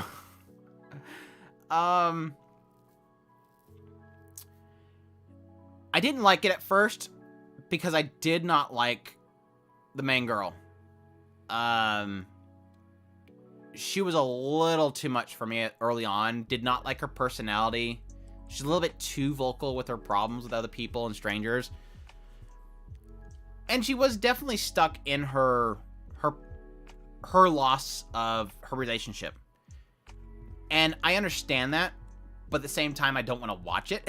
So I had a lot of struggles early on with the show, but I think it offset it really well by just kind of keeping the pacing going pretty well, seeing progress and everything like that. I like the introduction of the idea of her getting more into the game itself, slowly being pulled into that. Yeah, that's the thing. She's not a perfect girl, right? I'm literally saying that I understand why she is the way she is. It's just not entertaining to watch. It's all I'm saying. But I think it got better as it progressed. Not that I had a problem with early on. I just kind of, man, I can't get this girl. My only concern that I have right now is I don't really fully get... I need more from Yamada. I think that's the main key thing. I need more to understand why he's even remotely interested in her.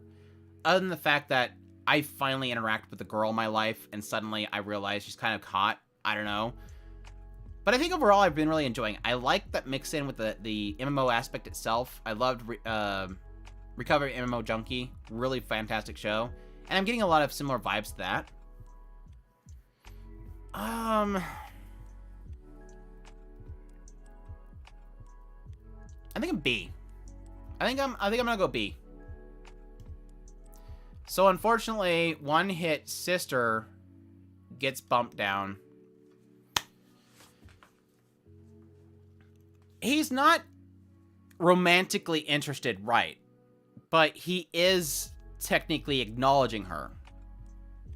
By him stating that he wants to hang out with her in the game, that's kind of a big statement for him, because typically he would just turn and walk away.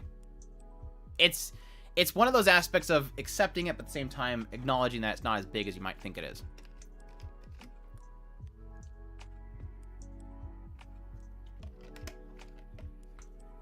I'm running out of my first drink. I've already knocked out, what is this, like a 28 ounce? Gallon. This lives out of this big gallon. I think this is 28 ounces. I'm gonna have to go get another one. Let me go grab another drink real quick. Give me a second.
All right. Yuki, you want to go up there so everybody can see you? You never like to get on the camera no more. Yuki never wants to get on the camera no more. It's also because the camera moved.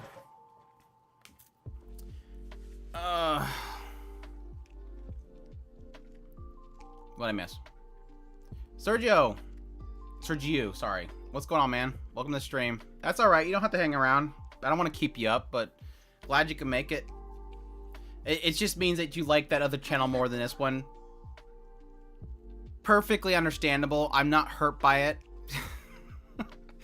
Daisy Meister with the 5. Thank you so much, man. Here's $5 solely because bless that I be right back screen. You want to watch it some more? I could just hang out here.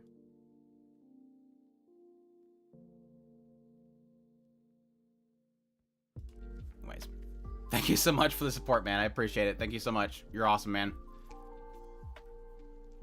She is always in our hearts. She's always here. She never left. I should do the Roxy screen up there for the Be Right Back after this, so. Anyways, I really love that smile, though. That was like, I got so teary-eyed when she smiled like that. It was like, oh, it hurt. It hurt so bad, that smile. Too cute crisis. Where's Petro? There's Petro. What's Petro? What's too cute crisis? What am I ranking? What am I ranking too cute crisis? Yeah, Petro's been barking every 2 seconds. I have like 5 bottles here and only one has something in it. I don't have a messy desk. It's just I have 3 of these bottles. That's it.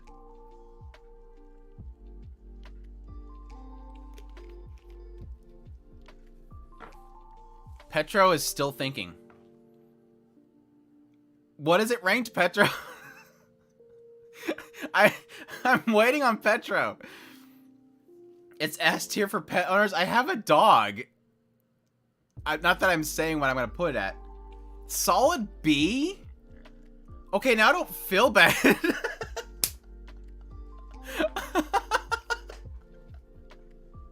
He wants a channel in the Discord made for a B show. After all of that barking in Discord, that's it? This needs the full cam. That's it? After all of that? B? Oh my gosh, anyways. No, we're not getting a channel now. Forget the channel. I'm not making a... What was it? There was actually a show that I want to make a channel on. I forget what it was. We have one for Have a Delusion. Was it Skip to Loafer? No, I think we have a channel for Skip to Loafer. Anyways, there's a channel, there's a show that I really want to channel. I forget what it was. Anyways. Now I don't feel bad. Ticket Crisis is fine. It's not great. It's fine. It's a little repetitive. I kind of like the main girl. I like the alien girl. She's kind of fun. But it's also one of those ones where it's like watching cat videos. I don't. I'm not a cat video watching person, so it's fine.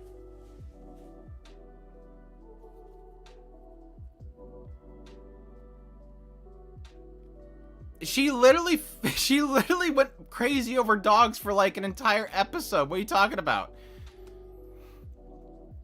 If Cheat Skill has a channel, I'm deleting it. Does Cheat Skill have a channel? I'm deleting it if there is one.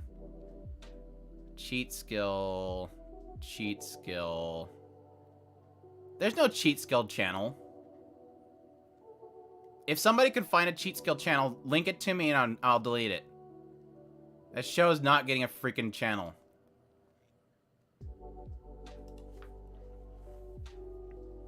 Sorry, but Demon Slayer's made as hell. Yeah, but this season's getting better. It's definitely come up for me. It could flop, and I fully acknowledge that when I put it in A, that it could probably get crappy from here. But it's getting better.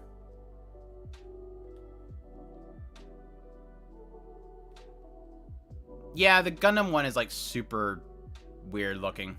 Yeah, it's the next one up. Gundam, The Witch from Mercury. If you asked me with just one episode, I'd say I was extremely concerned. That first episode was not crazy good. But man, the second episode freaking just said, hey, here's the whole story. And now I'm like super concerned that it's gonna go downhill for me. But yeah, its first episode was great. This is Gundam, right? It's just got like so many characters. You can't even see any of the characters. Yeah, that's Gundam. But no, like super good. I'll probably put high A. It's not S because I'm kind of. I'll eat. I'll eat my words Monday or Sunday if it still has more to throw at me. But like I almost feel like it's kind of used like it revealed all of its cards. And I don't know what direction it's going to actually be able to go with from this point on. That's going to be super interesting. Yeah, it really right now feels like this is it. This is the last season. I don't think they're going 50. Unless they start getting really super crazy after this. But like I joked about before, Gundam has been known for revealing the plot line within the first few episodes and then going for 50 episodes. So this is nothing new for Gundam. But that's kind of old Gundam. New Gundam doesn't really reveal all of its cards early on and then have like some more reveals at the very end. So yeah, I'm sure plenty. Nika at least will die. I'm still holding up my bet that Nika will be dead by the end of the show. There's only more cards than market entry, so that's what you want to think.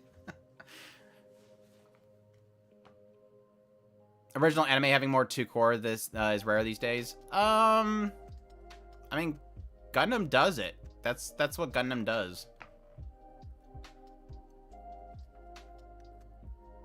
Gundam, we suck at Quiet Zero's instrumental project. Yeah, we'll see though. I mean, they could easily kind of start getting into war between the actual companies themselves. But Bennett could break apart and start fighting each other. There's a lot of things that it technically can do. It hasn't shown me signs that's the direction it wants to go. So yeah, watch they get like super Eva out of it. That'd be great. Gundam is not about reveals. It's about following the protagonist's painful journey.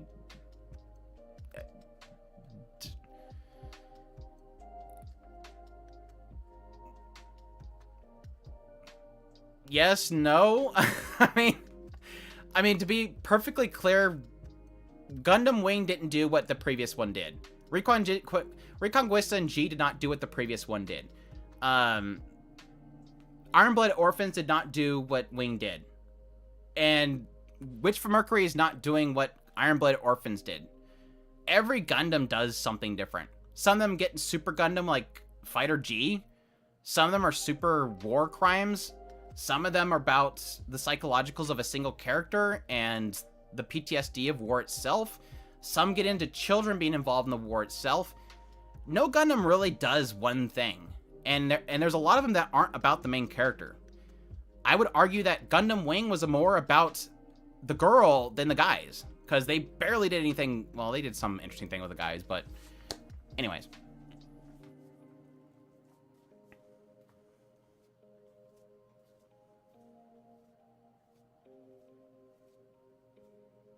Yeah, Gundam Wing was about yaoi bait. Yaoi bait and pacifist girl that will never get the world that she wants.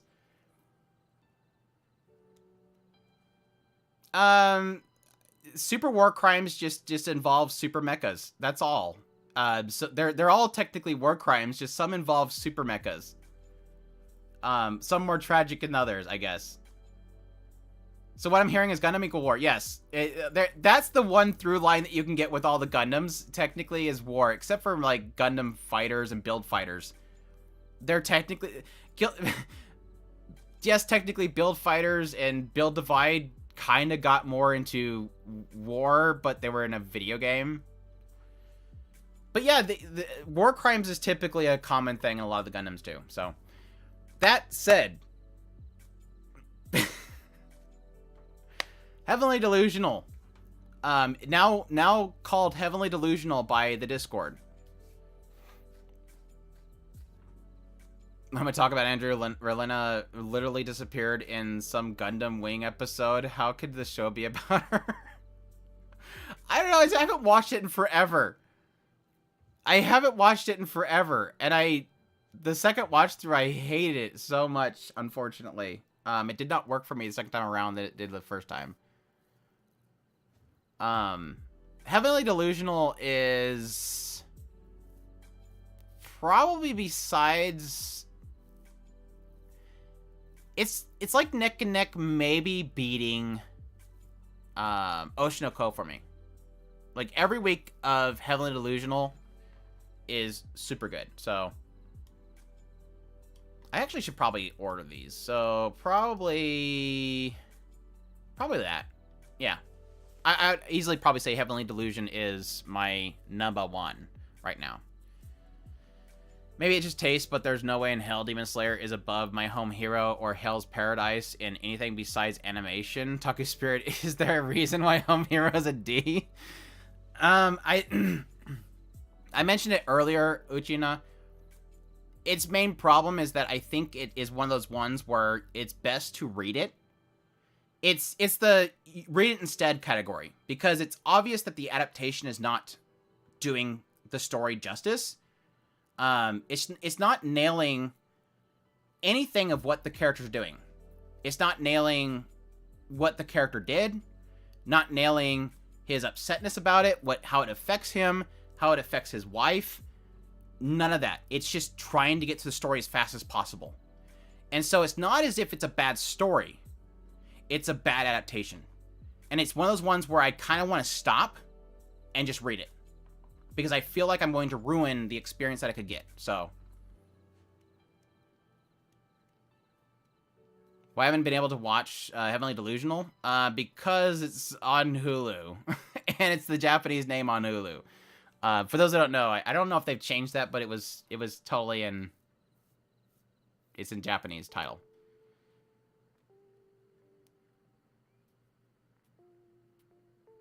It gives a summertime render vibes, but I'm not sure if that's because of where they picked up the summertime render vibes is apt, because both of them have both Summertime Render and Heavenly Delusion is like those types of shows where I don't want to binge these, because it's so fun trying to figure out what happens in each one of them and where the story's going to go from here. They're super good shows to talk about each week. Have so much fun trying to figure out things. Like the whole reveal that this fish shows up at the very end of this recent episode is super cool. If you're really paying attention, it's super cool. And it's something that would never really be like an aha moment if you just binge it. It might be, but yeah.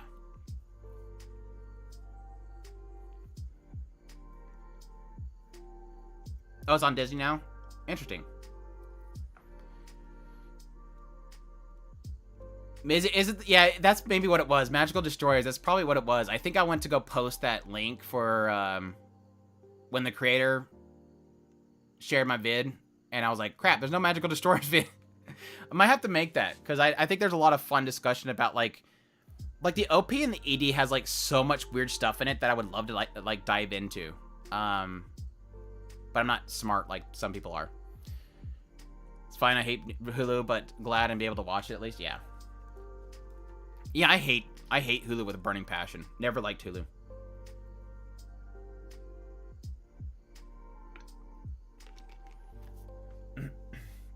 It's not going to be a full adaptation? Like how good are we burning through it, though? I hope it has a good stopping point. But, I mean, that's one of those ones where I would hope that it was successful enough that they'll do another season. Or it's enough that I'd probably go read the source material. Because it's super fascinating. And, was it Production IG? They're doing I would argue, hot take, I would argue Heavenly Delusion is probably the most beautiful show in this season. Like, animation-wise. Like, yeah, like, the whole fight with the prisoners when he ripping out throats and stuff in the second episode of Hell's Paradise was crazy awesome. But, man, there was some crazy animations in that show. Like, that fight scene in the first episode of Heavenly Delusion was better than the fight scene in Hell's Paradise. I know, hot take, but it's my opinion. It was like a really clever little fight. Like, it had, you know, they're using the environment to their advantage. It was just a really well played out fight. So, anyways. And then Hell's Paradise had a second episode.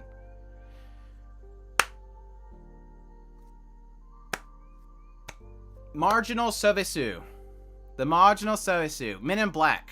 I don't like it. I'm glad I got to watch the second episode. I don't like it. The first episode was interesting because I didn't know what it was.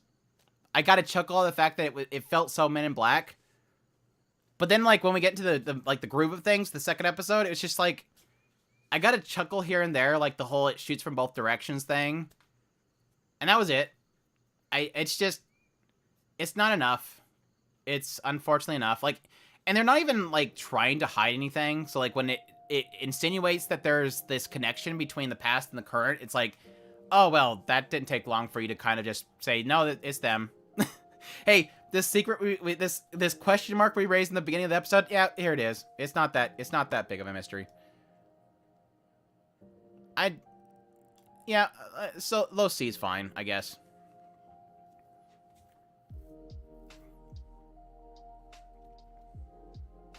You really want to use this as an example to teach marketing to college kids? Yeah, I think that's true. Like, I mean, let's be honest, like, most of it is vagueness. So it's not too clever. But I think they did a good job of kind of just slowly piecemealing content to people. Like, first it was key art. No synopsis. Then it was an upgraded key art. Then it was a PV, which I did not technically watch most of the PV, so I didn't really see anything in there if you might be inquiring on that or mentioning that. But it was cool in the idea that it technically created hype around the fact that they just didn't want to say anything about it. Like, so many of these...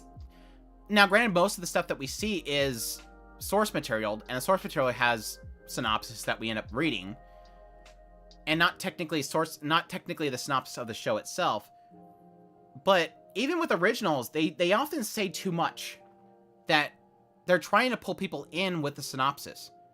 Whereas sometimes not saying anything could be actually more attractive. I always give the example of Yuki-Yun as a hero.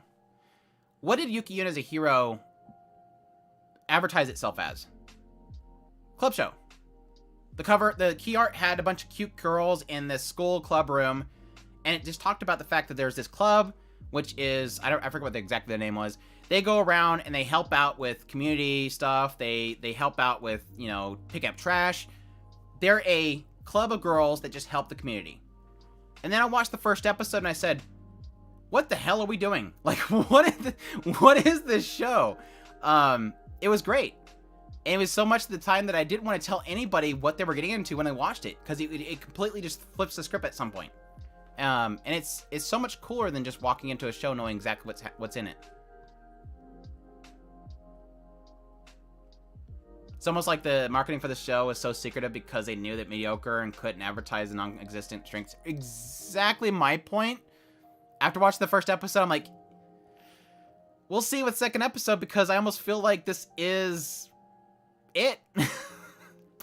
And as sure enough, I watched the second episode, I'm like, yep, this is it. Find bad aliens, go blow them up, have shenanigans every now and then, a little bit over heavy character interactions. They know the story was bad and they went mysterious, right?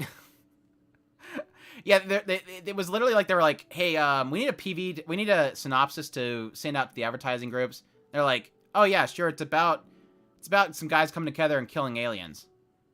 And that's it. Oh, gosh, dude. All right, I'm not putting anything. Submit. It needs me to put something in here, otherwise I can't submit this. I'll just print it out and take it down to the company. Let them deal with it. Yeah. Yeah, I liked Yuki-Yun as a hero as well. I didn't like the third season because they recapped the second season and then rushed the ending, which I thought sucked. But it was still a good story underneath there. I just wish they adapted it better in the later parts. I thought I heard Yuki Yuna. If not, I like that anime. It was cute and insane. Yes, I love it. Enough that I got the Pony Can releases. I don't know if I showed them to people here recently. Oh, goodness. Oh, sad story. Sad story. Story time with Andrew. Sad story. Yeah, this is how much I like Yuki Yuna as a hero. I'm one of the only people that actually bought this. Is it focused? Yeah, it's focused. These box sets are freaking crazy. And they're huge. See, this is my hand. It's huge. Yeah. Wrong way. Yuki, are you gonna... I'm saying Yuki Yuna is a hero, not saying Yuki. Yuki's looking at me like, what are you talking to? I don't know if this is this focusing? Let me change back to this one. There, that's probably help it. There, yeah, I can see it. Yeah, these are gorgeous. They're extremely expensive though. I don't recommend actually buying these because they're super expensive. They're super expensive. But no, sad story. So we have, at some point I bought the Pony Can releases of the, I guess I can just grab them.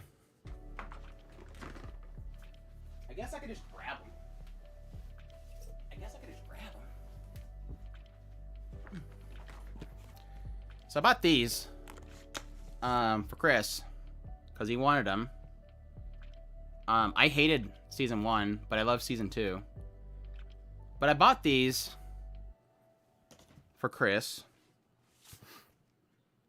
And we're going back to not focusing. Why is that one particular setting not want to focus? These are gorgeous too.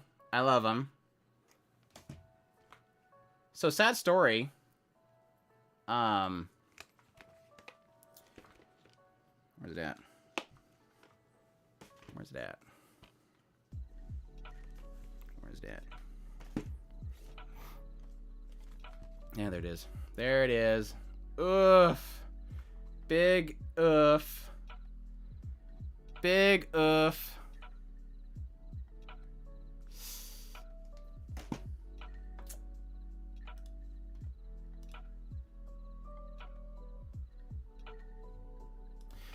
No, what happened was moving a bunch of stuff, and somebody decided to clean while stuff was being moved, and before I could move it, it got knocked off the shelf, or one got knocked off the shelf and landed on this one, and that sucks because you can't just go to Amazon and buy one of these things.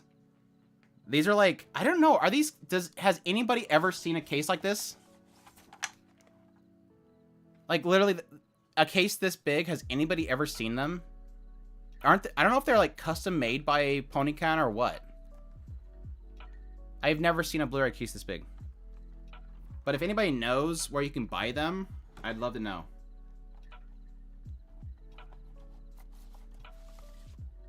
What kind of case is that? I don't know. I literally don't even know what it is. I wouldn't even know what to call it.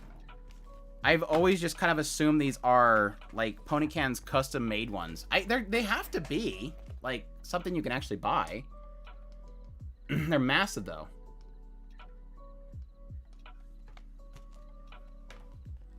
Yeah, it's got 3 total discs.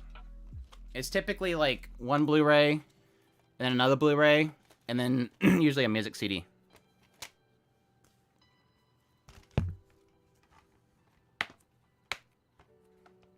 Measure it and put it in the Google and Dims? Yeah.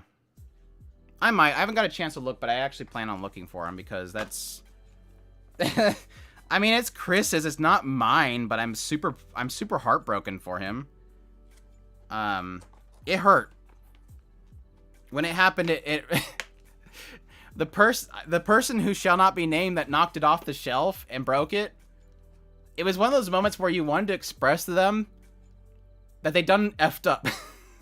like that's a big oof. That's not a That's not a That's literally so much value gone. So much value. That's a you done yawned up. That's a you done not yawned up. Have I planned on buying the Onemai Blu-rays? Yeah. If they do the uncensored version. If they're censored, I won't buy it. Out of spite, I will not buy it. It pains you to look at it? There you go. It'll make you suffer more. Suffer more. But now they're really cool. They were super expensive. I think there was like 75 each. Or 90 each when they first released them. I got these on sale. And absolutely love them. I never bought the other ones. Of course, they never did release the other seasons, did they? I don't know that I'll buy the other seasons just because I didn't like them as much as the first season. First season's really good, though. I highly recommend checking out first season, no matter what. Currently reading Onemai manga. I need to get back to it. I read a little bit ahead of the anime because I was trying to figure out where they would go next, and then went back to the onsen, so... Yeah, it's super good. Anyways, what are we talking about? Do a lot of anime Blu-rays make profit on resale? Probably not. These would probably sell really well. I know that the Katana Gatari series sells really well. Because I thought about buying it a couple times because I haven't seen anybody else picking it up. I doubt like the Hanasaki Roha ones from In Ice America would sell very well. But, yeah. Who's my favorite girl in Yuki-Yuna? Probably Yuki. Or Yuna. I sort of liked the Big Sis. Because Big Sis, I always liked Big Sis. I never liked, what's her name? The girl from the prequel story. Sumi. Sumi? Is it? Yeah, Sumi. I never liked Sumi.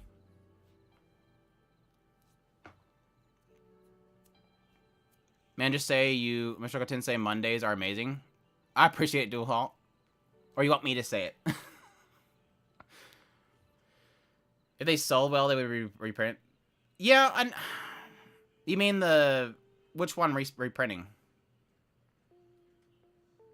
Yeah, there's good price. There's good money in the limited editions. You just have to take good care of them, so. Like the way I edited the last chapter. I had to make it somewhat interesting because it wasn't the most interesting chapters ever. I'm getting better at the editing stuff. So hopefully I can do better edits. Just to be clear, I am never going to make my content where things constantly change and it's constantly zooming in and there's loud effects. I will never go that far. But I do like emphasizing points with zoom-ins and stuff like that. I think that's fun. But I will never get to the point where it's so ADD it's not funny. That stuff irritates the fire out of me. I'll never go that far. But I do want to put more edits in it. And I'm getting faster at it, so... yeah. Kizuna! Kizuna!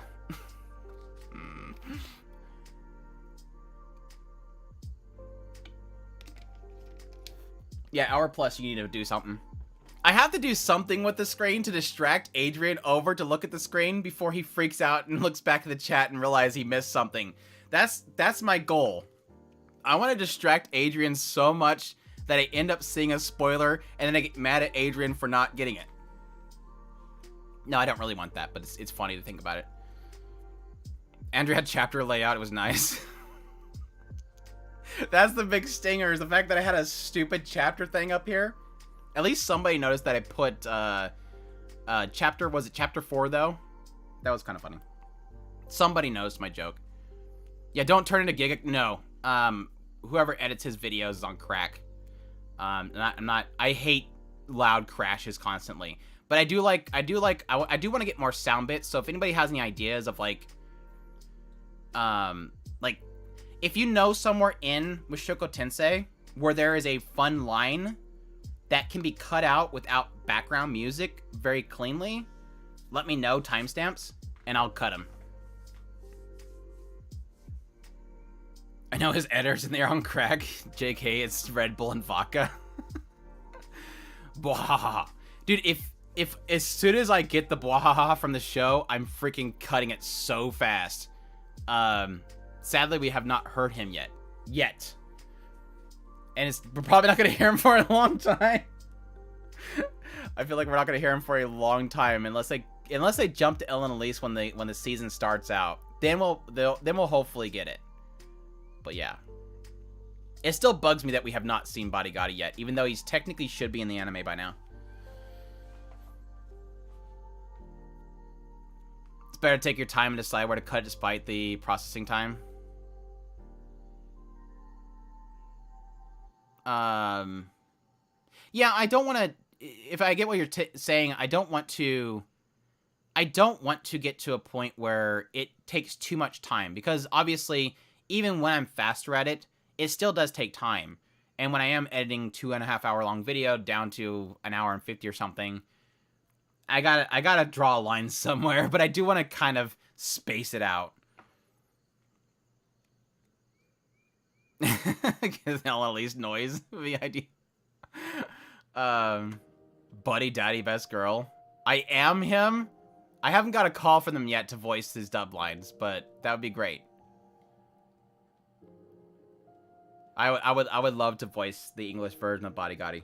That would make my day. Bah!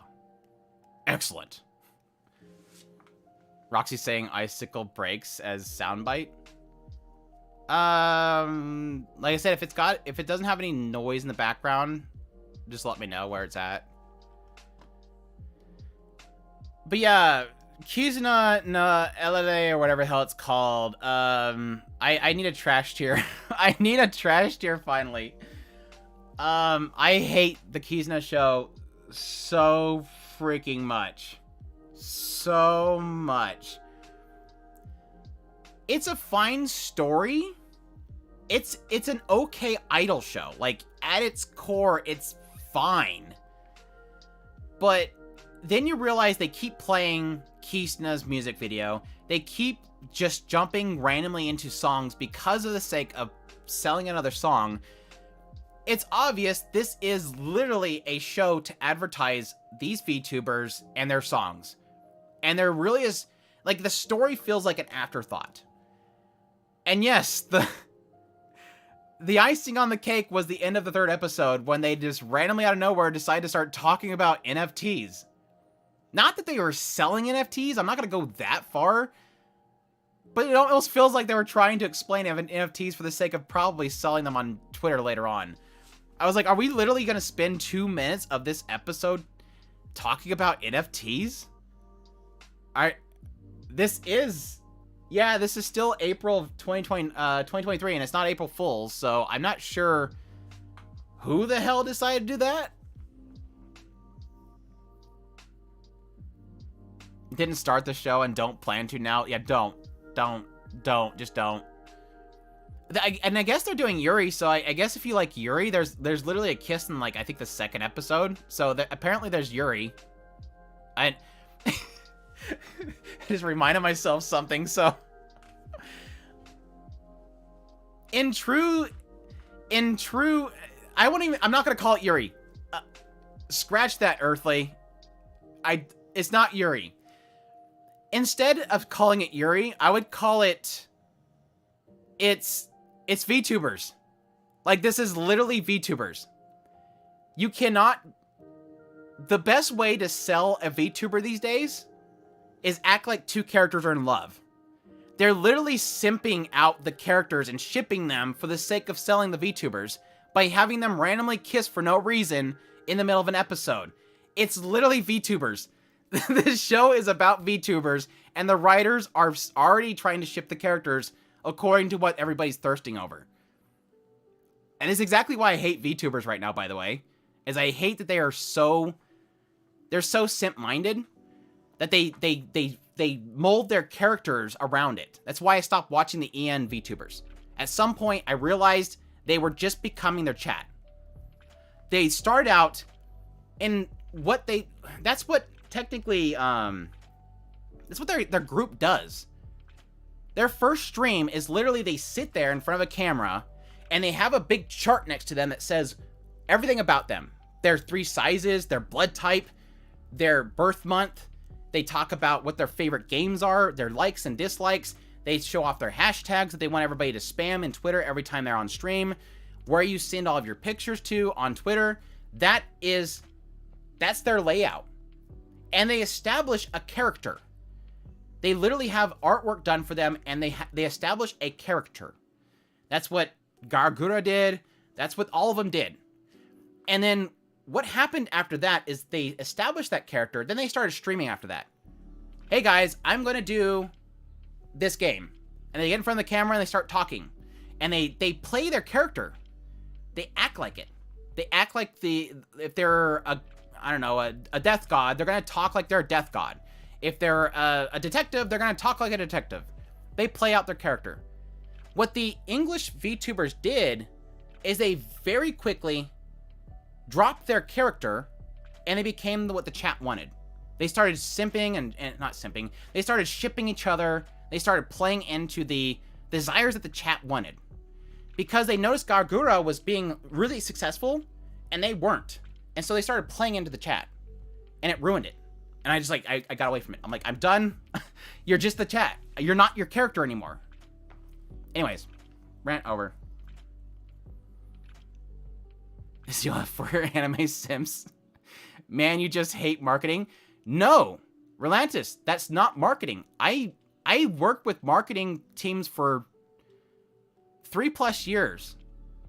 Hand in hand. I used to have to sit in a marketing room for hours on end. I know marketing. That's not marketing. None of that was successful. That's the problem. Gargura is successful. She was successful from the very beginning. But what they're doing is playing in the chat. That's not successful. That's why they're not as successful as Gargura. Gargura kept to her character. She was always that character. That's why she's big. Oh, we doing Andrew VTuber rant again. Nice.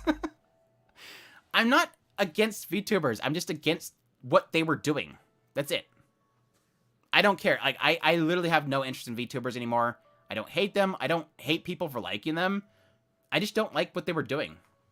It's what made me not watch them anymore. So, go to her streams anymore? Really? Ugh. Is she not? She's okay, isn't she? Hopefully she's well.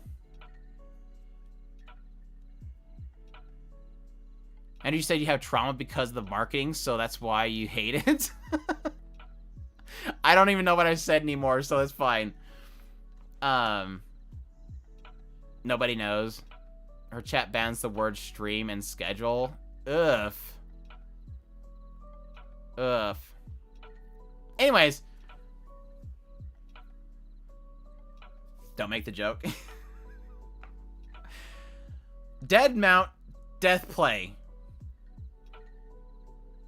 I was really excited for this show. Obviously because it's from the creator of Konosuba, which I think is really good. Obviously very funny show. This show, honestly, not getting the humor like Konosuba typically does, which is kind of ruining it for me. Did you know? What, Adrian?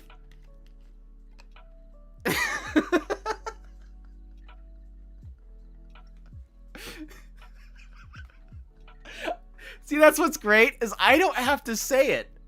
I don't even have to say it. All I say is the wrong thing and somebody says it for me.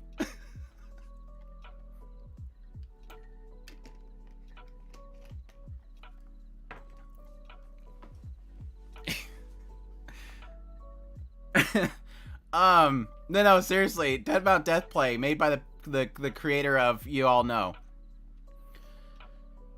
It's a Mega Man spin-off. It's a prequel.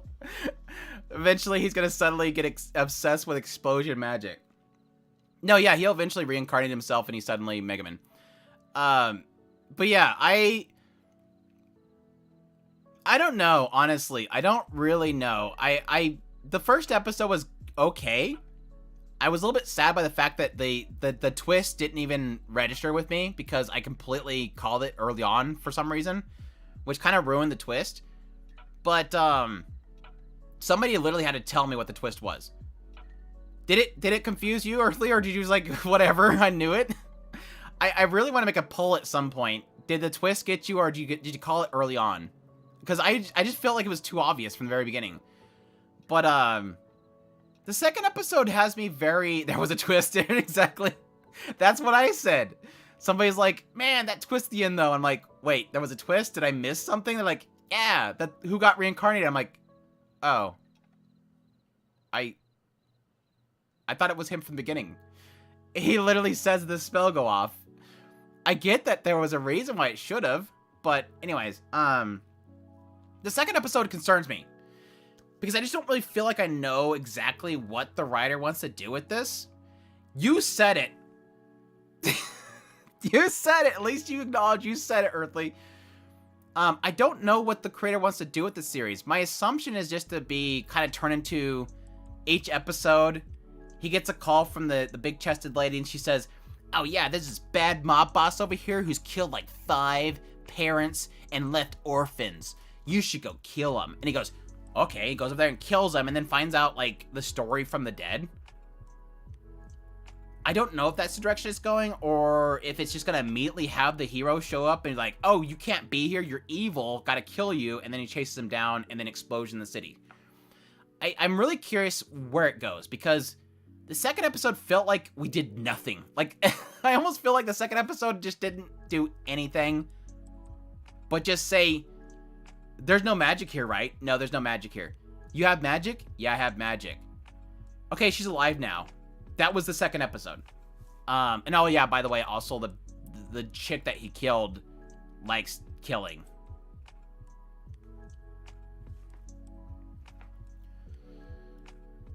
Yeah, I just, it sucks because I have no idea if it's going to be good or not based on 2 episodes. This is like literally the hardest one for me to really rank.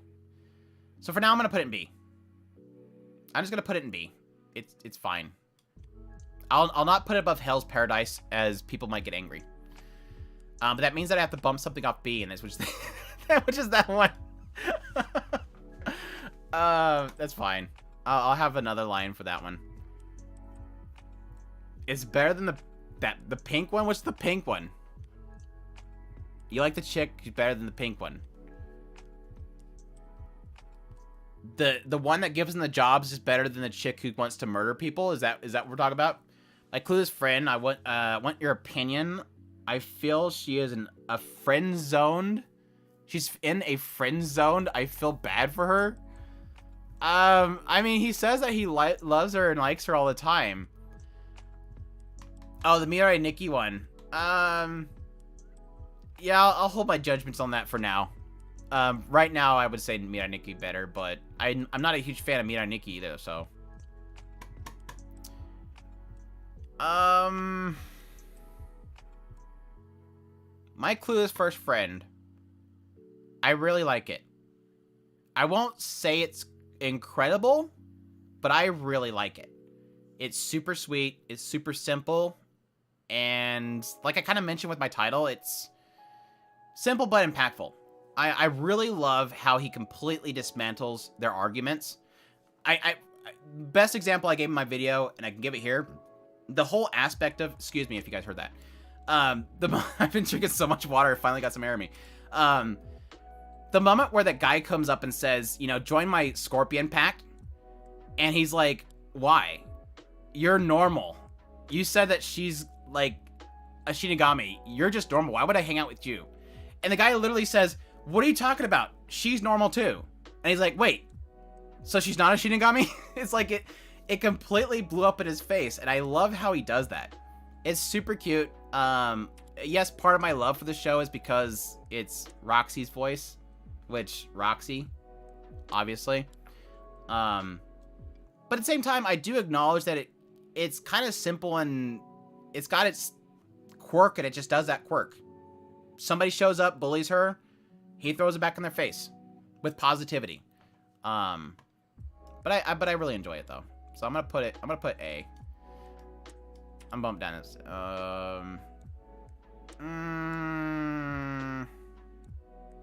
Hell's Paradise is looking. I'll put Kuma Bear down here. I'm not that obsessed with Kuma Bear. Simple but adorable, yeah. So what you're saying is a show if Roxy wasn't a demon, but she's still persecuted. She's technically a demon. She's a Shinigami. Clueless, I felt it was very good show, but I'm not sure what they're going for. Roxy VC is great, yeah. Plot twist, he knows that she isn't really Shinigami, but plays dumb to make her feel better. Probably not true. No. I think he's sold on it. I think he's literally sold on it. I'll be curious, like I said in my video, the PV sort of indicated that at some point they go to a graveyard. And I'm curious if the reason they're at that graveyard is because he wants her to use her Shinigami powers to bring back his parents. And at that point, she's gonna have to go, look, dude, seriously, I can't do that. But I think what she's gonna end up doing is playing into it to keep the facade up, to keep the... She's probably gonna at some point say that I can't do it now, but she wants to keep the hope in him by lying to him to say that, no, yes, I can do it, but I just can't do it right now. And that's where I think, that's my assumption that's gonna happen. So, we'll see though. If the dead parents thing happened, that would break my heart. Right? Right? If she goes full Chudy, I'm sold. That would be great. Like, she just freaking...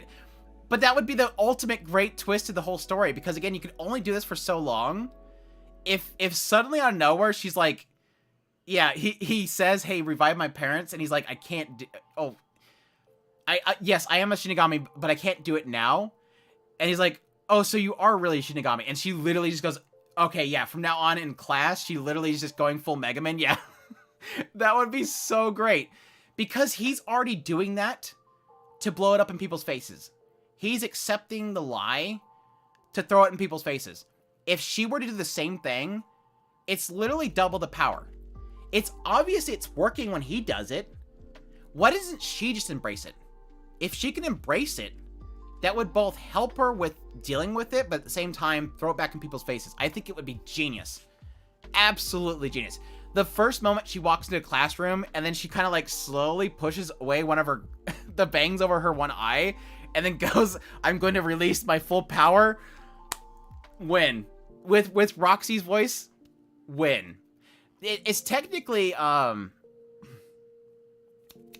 gosh, I'm blanking on her name right now. Machikado, my gosh. Think. What's the demon girl next door's name? Why am I blanking on her name right now? I feel bad. It's been a long day. Shamiko, yes, thank you. It's literally Shamiko. Shamiko does that. Or at least Dark Shamiko did. But that'd be great.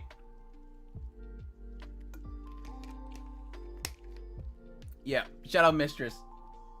That'd be so freaking good. She'd nail it. She'd nail it. I didn't watch this show. Probably never will. So last show. Let's leave it on the best possible show possible. Rokudo's Bad Girls. This show looks like butt. I hate how it looks. I have a little bit of a nostalgia with some of it feeling like old school style, like School Rumble, old School Rumble type of shows. Not School Rumble, but just those old style shows. It's got a little bit of an older style to the anime itself. No, Ancient Magus Bride, I'm not doing Ancient Magus Bride because I have not watched one of the OVAs, so I haven't got a chance to watch it yet. I realized the other week that I'm like, oh crap, I haven't even watched one of the OVAs. And I thought I did. But no, Rokudo's Bad Girls looks bad. The early episodes was kind of rough. But I did like the introduction of the, Ranya. I did like the introduction of the big head cheese girl. The little girl that, like, doesn't know love. And I'm really curious as what they can do with that. This idea of him trying to make a bad girl a good girl before she falls in love with him. Or at least, she's already falling in love with him because he has this curse. But she doesn't know what the love is, so she doesn't know how to handle it. It's not really working.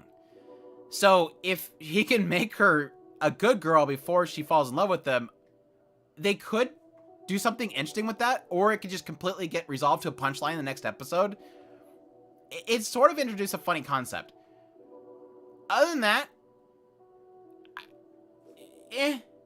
I liked it more than I thought I would. Literally watching the PVs, I thought I was going to hate its guts. I still don't like how it looks, but at least it was better than I thought it was going to be.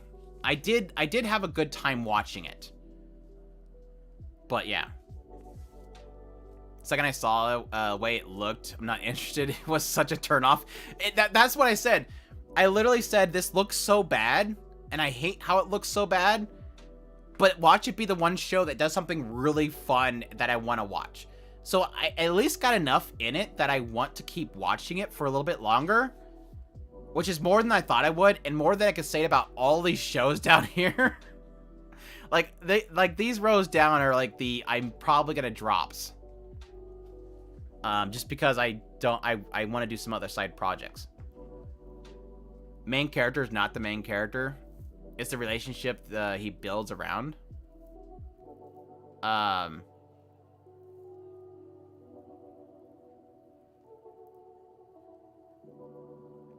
confused. I must have read that wrong. Man, show is bad, but some reason I am complicated to keep. I'm contemplating keeping watching it. Okay. Did you watch Insomniacs After School? Yes, it's one of my S's up here. It's S tier. It's the low end of the S tier, but it's fighting with Vinland Saga at least. But no, Rokudo Bad Girls, I'll put it in high C. It's not crazy good, but I'm gonna put it in high C. There you have it. It's the bullies we mind break along the way. Hey, at least at some point he acknowledges, man, I kind of am messing with these people, which is kind of funny. But yeah, I would probably say right now, this is pretty solid order. Like Oshi Ko is kind of fighting, but I still think that Heavenly Delusion's gonna be top no matter what. Konosuba. Oshi Ko. Skip to Loafers, Vinland Saga, and Insomniacs After School. These are solid S's. I think this is probably my top 5 list for the season. So spoilers for whenever I do my top 5 of the season so far. It's pretty much those ones. I might not list Vinland Saga just because it's been going on for so long. I might end up popping something up from below. Probably Magical Destroyers is probably going to be on my 5 list, and I'll just mention Vinland Saga. So spoilers for that. No, I didn't watch Birdie Wing's second season. I didn't finish Birdie Wing's first season, so I didn't get back to watching that one, so I didn't watch second season. Just joking. The big girl will protect you. Where's the golf show? Y'all are crazy about that Birdie Wing. I don't think I'll ever actually get back to watching it, unfortunately. It's just it was fine. I didn't have any problem with Birdie Wing. It's just it didn't really pull me back to watching it and finishing it for some reason. My free tier list is gonna be war when it comes to Oshi Ko. So far it's pretty easy, but yeah, I'm certain it'll probably get worse later on. I'll probably do my top waifu one. I usually do it about 8 episodes into the season, but not this early. There's way too many characters still being introduced. Skip to Loafer is gonna have a lot of good girls in it. Obviously, the girl in Insomniacs is going to be in that list because I adore her. She's super cute. If Healing gets an episode in in Ranking of Kings, I'll definitely make sure to do that one too, because Healing is always great. And if there's a single episode of Healing, she'll end up in the list because I love Healing. Do you drop the lower tier anime, or do you force yourself to complete the shows? The best way I would put it is I try to watch everything, because typically sometimes even like say this Cafe Terrace one, which I hate all the characters, there's a hope that later on in the season something could crop up. Sometimes I'll get like 4 episodes in and I'll realize that the writer can do something clever, and there's a possibility that like 8 episodes in, the big happening will happen that will actually be interesting. But then there's cases like this one right here with my gosh, I'm already trying to erase it from my brain. The Aristocratic Isekai, Another World something. I have zero expectation the writer will do anything interesting because they've copied too much. The OP has indicated it'll be a full life story, so that kind of makes me want to watch the whole thing. But yeah, it's a mixed bag. But like I said earlier, I do want to skim off quite a bit from this season, just so I can actually do some side projects, get a little further ahead on Mushoku Mondays, and all that kind of stuff. So, and from what I'm understanding, Mushoku Mondays is going to get really crazy here soon, so I might actually need some extra time. We need a tier list just for Oshi no Ko. I'll make 2 different tier lists, one for Oshi no Ko and one for the other shows. Man, the live streamers are so fun. Well, I'm glad you enjoy them, Duhalt. That makes a lot to me. Thank you so much for your feedback. Good to have you here. Not too many characters in Oshi no Ko. Yeah, there's like, what, 3 waifu characters so far? 4, maybe? There's not many so far. Birdie Wing's gonna get a Switch game? Yeah. Insomniacs, I agree. She is so cute. Tengoku has best boy and girl in the same body. It's kind of a summertime... Again, it's a summertime render thing. Summertime render had the same problem. It's so interesting that... It's not the same writer, is it? Or maybe the same publishing? There's actually more similarities if you think about it.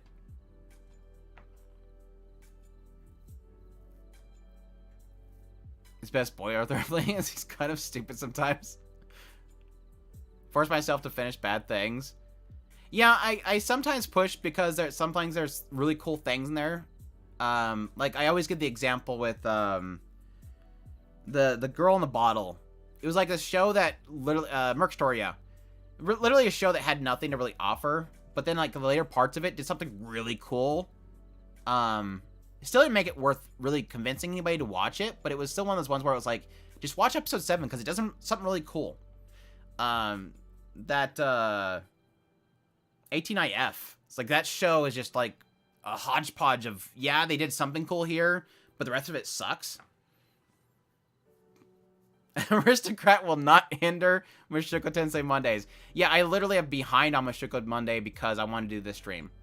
So literally after I do the stream, it's hitting the book. Like I'm gonna shut off stream and literally be reading because I'm so behind right now.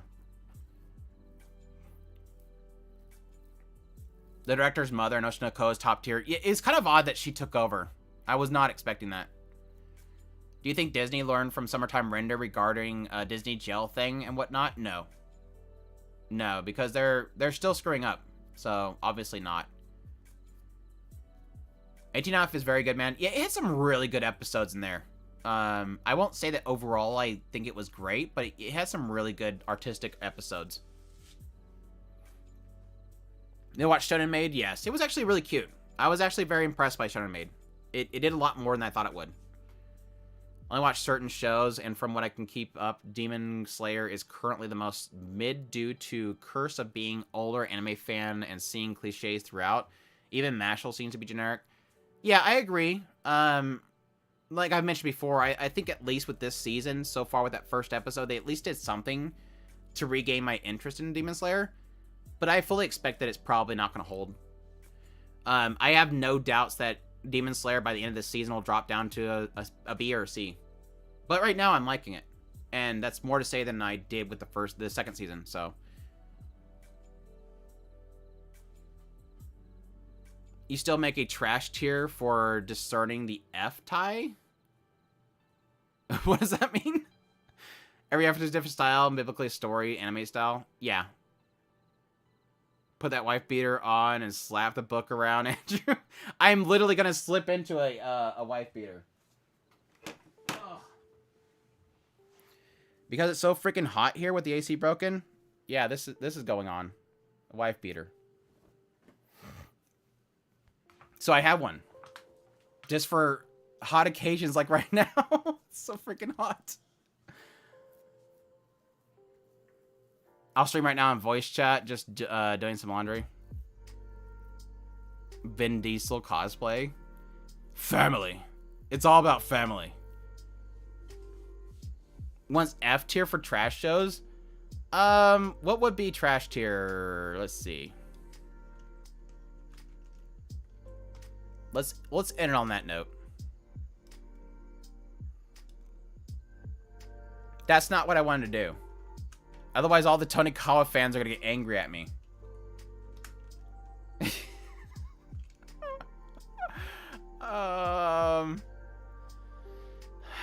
Cheat skill. Smartphone, Alice, Cafe, Kizna. I think that's good. That would probably be my trash ones right now. No, Aristocrat. Sorry, almost missed Aristocrat. It was hiding. Like, I went to go click the right side and he went whoosh. And then I went to go click the left side and he went whoosh. Like, he's hiding. And so the moment I went past it, I went back down up here, he was hiding. Crazy. That would be my trashes, probably.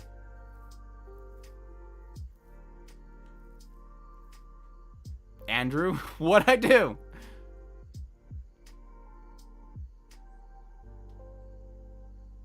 Man moved 2 of my must-watches to trash?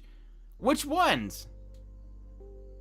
Which ones do you think is that shouldn't be in trash?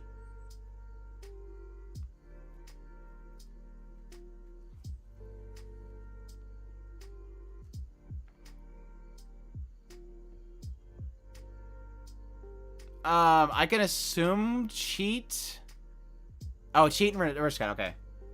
Well, I went into like a 5-minute rant, and I'll be releasing a video tomorrow ranting about cheat skills, so I'm not going to do that again. But Aristocrat just hasn't done anything. Like, at all, unfortunately. Why did it back up? Dude, did it pop out of there, or did I just tell my joke and I didn't put it back in there? If Cafe Terrace is trash, Love Hina is below trash. Love Hina is trash, but it's good trash. And it's one of the earliest of the harem trashes, so it gets away with it.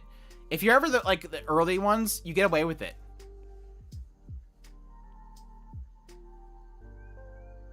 Aristocrat is trash tier. It was a funny video, actually.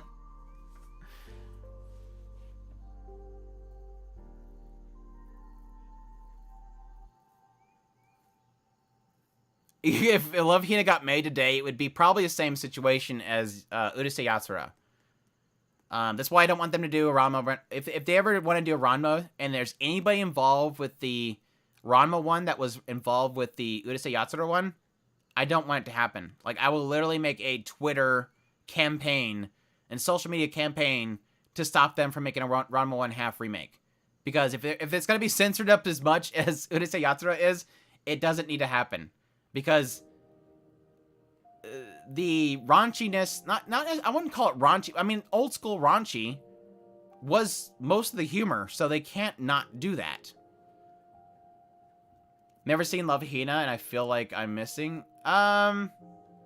It's worth a watch if you have some time. I wouldn't say go out of your way for it, but it was a fun show back in the day. I don't know how it holds up. That's the thing. Good trash, you venting. I'm on the same level, but to be honest, I'm watching it. Yeah, I mean, like I said before, you're welcome to like this stuff. I don't care. Everybody's allowed to like things I don't like. Like I said with the Torikawa, people love it, but it is what it is. But now, anyways, I will probably do... If I have to re-export it, like I joked about earlier, because there's a random edits in there, but I might decide on if I want to leave edits in there. It might be a fun Easter egg. But that'll be posted tomorrow, which is my rant video on why I hate cheat skill. I'll post that probably tomorrow morning. What else do I have planned tomorrow? I had something else big. Yeah.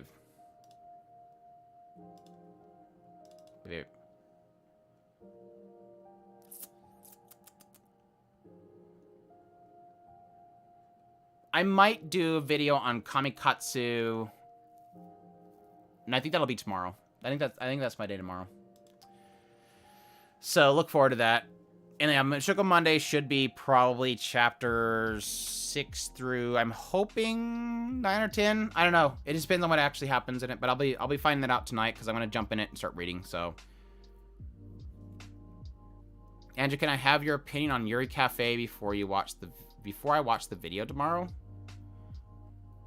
I haven't made a video on it, and I probably won't make a video on it tomorrow. I just ranted about the fact that I hate all the characters. The characters are not fun. 9 and 10, no way. You don't think I can make it to 10? Or did I say volume 9 and 10? Love Hina manga is to sell, though, if you want to read it. I've never read the manga, so I don't know if it's worth checking out. I thought the anime did pretty good.